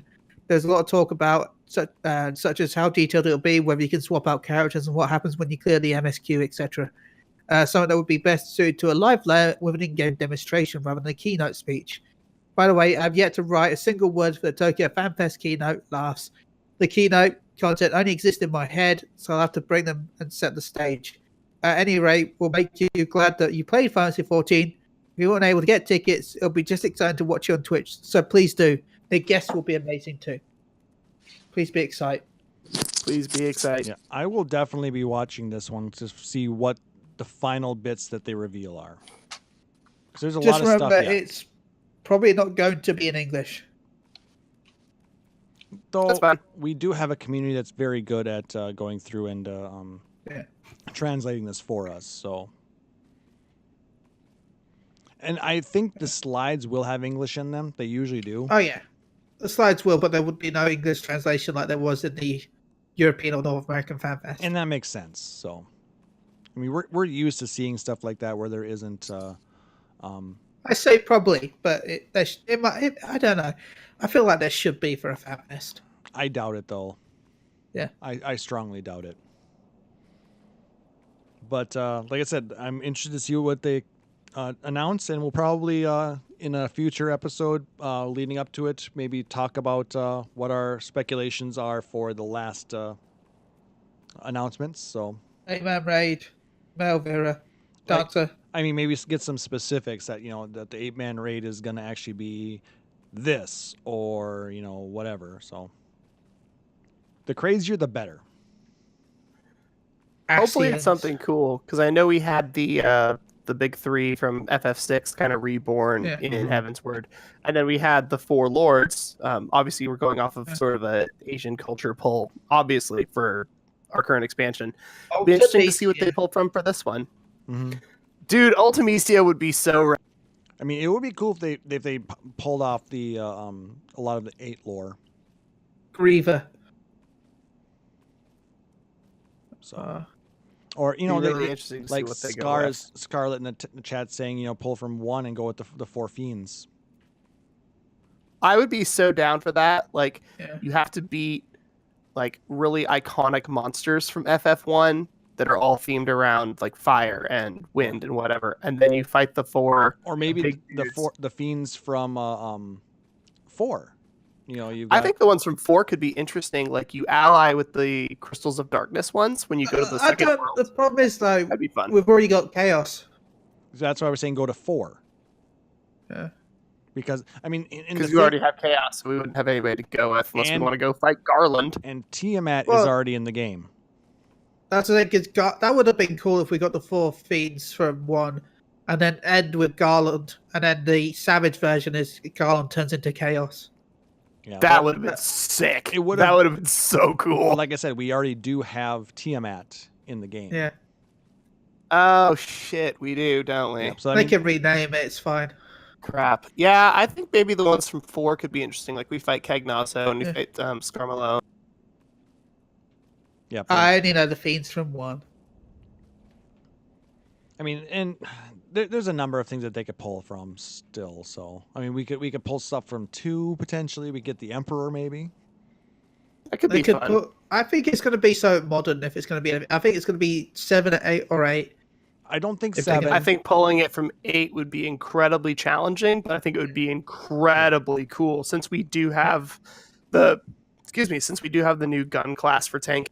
And that's why I think it would make sense for that. I don't think they would pull from 7 because they're working so hard on the remake right now. Yeah. They'll wait until the 7 remake is out, and then they'll do the same thing they did with the 13 remake, where they just kept putting it in over and over and over again. We had that crossover event, for 2 years straight, practically, because they kept having lightning returns in 13 too that they needed to sell copies of because nobody was buying them. No. So they were trying to sell it. So maybe I was going to put the 7 in. Yeah, it was twice. It was more than that. No, it was only twice for I believe a month at a time. Maybe it was only. Yeah, I think it was a month at a time, and it was twice because it was once for the initial release, and then once because it went out on Xbox, I think. Yeah. I feel like it was on. Well, no, it was once for the Japanese release and once for the European American. Because remember, there was a big gap between the 2. My other problem is that I was in college at the time, so time was a non-existent entity, and I had no idea what day it was most of the time. That's so every time true. I logged in, it felt like just eternity had passed. Yeah, college will do that to you. Anything else that you want to talk about with these interviews that jumped out at you? Like I said, I just picked out the questions that I thought were really interesting and could generate some discussion. No, I think that's. I think we went through this thing piece by piece, man. I think we got it all. Yep, and we've been Yeah, doing it's this pretty for good. a little over 2 hours, so My voice hurts. I think I'm getting there too. I think we're gonna go ahead and call it a podcast then. So that's gonna do it for this episode, guys. Wait, this is a podcast. Yeah, amazing, isn't it? I was going to call it a vlog. If you liked what you heard, please make sure to like, subscribe, or follow us out on like iTunes, Google Play Music, Podbean, or whatever your preferred podcatcher is. And if possible, leave us a rating or review because it helps other people find our show, helps us to grow in the community, and it lets us know how we're doing. If you really dig the show, you can consider subscribing here at Twitch, at twitch.tv/PhoenixDownRadio. Or you can become a Patreon supporter out at patreon.com/PhoenixDownRadio. Any proceeds that we get through those go towards growing the show, covers the fun things like hosting costs as well as giveaways and things like that. So, like I said, we use the funds to try and make the show better. And we really appreciate those of you guys who do support us monetarily like that. So thank you very much. Though whatever type of support you give us, whether it's emails, retweets, follows, subs, it's always greatly appreciated because we love interacting with you guys. I love the chat that we get every time we do a live episode. Love seeing you guys hang out with me when I'm doing a random stream throughout the week. It just makes doing this so much more enjoyable and rewarding. So thank you very much. We really do appreciate that. If you want to check out our website with all of our past episodes, you can go to PhoenixDownRadio.com and check out the backlog there. If you have a question or a request, you can always email us, podcast@PhoenixDownRadio.com. Or you can go check us out on Facebook.com/PhoenixDownRadio. And if possible, you can join the group and have the discussion there with us, ask questions, just be a part of the community. We're looking at growing over all the different social medias so we can make sure to keep getting bigger in the community and have a good time with you guys. So it's that time of this show where we're going to do the shout outs and all that fun stuff. So Chille, you want to start? Yeah, sure. Go check out Moogle Go Around Radio at twitch.tv/Moogle Go Around Radio. I recently recorded our previous episode. Also, go check out She Heals a Tank at twitch.tv/She Heals a Tank, which I've recently appeared on also with Rubicon. Go check out Maelstrom Radio at twitch.tv/Maelstrom Radio. Also, go check out Gather Together at twitch.tv/Gather Together. Also, go check out Musecast XIV, also at twitch.tv/Musecast. Also, I recently appeared on the What to Game Keynote live impressions, which you can find on their YouTube channel, What to Game. Go check them out by the amazing Brian. Also, a shout out to my podcast, PlayStation Universe, aka psu.podbean.com. We'll be recording tomorrow night, which will be PlayStation Unchained and the Problematic Sticker podcast. Go check them out. Thank you to everyone that's joined us. Scar, Aurori, Quest. Also, go check out twitch.tv/PSU Live. And thank you, Talons, because you're the best. And where can they find you out on the social medias? They can find me at MGR_Chille. Excellent. Taliz? All right, so I want to do a quick shout out to Sam923 and to Bannon23 who have been hanging out in the chat. One's my roommate, one's my partner. They're both amazing. And I also wanted to give a shout out to Slippers, a friend of mine from my pirate LARP, who is loaning me a car right now. He's kind of awesome. Yeah, he's great. Shout outs to Squad Says TV on Tuesday nights at 7 p.m. Pacific Standard Time. It's twitch.tv/Squad Says. We do a competition cooking show. I'm usually in the chat, but this upcoming Tuesday, on February 12th, I'm going to be on there cooking. So rather than just me talking about food like I did a couple episodes ago, I'm actually going to be making food. So I'd be super excited to see some people there. That's twitch.tv/Squad Says. And where can they find you? You can find me on Twitter at Taliz Marvelous. Not hard to find. I'm like all the good stuff like, Chille and Klauss and Phoenix Down. So you'll find me. I'm around. And I think Seyrr said he had to get going, so you can always follow him at FFXIV SEYRR, where he likes to tweet out food and interesting facts that he's come across and stuff like that. So thank you guys for joining us tonight. If you want to follow me, I am at PHXDN_KLAUSS out on Twitter. Of course, shout outs to Seyrr, to Chille, and to Taliz for joining me this week and having this lively discussion on what we learned at FanFest this last weekend. Shout out to everybody checking us out live here at twitch.tv/PhoenixDownRadio. And everybody who's listening to us out on the podcast. We'd love having you guys out there. Let us know what you think so we can continue to improve and make the show even better. Anything else that you guys can think of before we close this out? Nope, I think we're good. We're going to be back in 2 weeks, yeah? Yeah, and I think I'm trying to decide if I think it's your turn to do a segment this time. Yes, that is the plan, to do another episode of the Prep Table. Because it would have been this week, but because we had so much going on with the FanFest coverage, we didn't want to rush either one of them. No, dude, there's no way we would have had time. Right. All right, then. So for my co-hosts, our guest, Taliz Marvelous, for Chille, and for Seyrr, I'm Klauss Nightbringer, wishing everybody a wonderful evening. Thanks for joining us. Take care. Phoenix Down Radio is Oh, a praise the production Scorpion. of PhoenixDownRadio.com and Illusion Praise the Productions. Scorpion. Final Fantasy 14 and Eorzea are trademarks of Square Enix. In-game content for Phoenix Down Radio is the copyright of Square Enix. Opening music for Phoenix Down Radio is provided by Guilty Gear Rock You. Check out the Metal Chocobo theme cover and many other music videos at youtube.com/Guilty Gear Rock You. Closing music for this episode is provided by Guitar Wanker 90. Please check out their full version of Matoya's Cave and other rock video game covers at youtube.com/Guitar Wanker 90. The views and opinions expressed in this episode are those of Phoenix Down Radio and its hosts and do not reflect the views of Square Enix.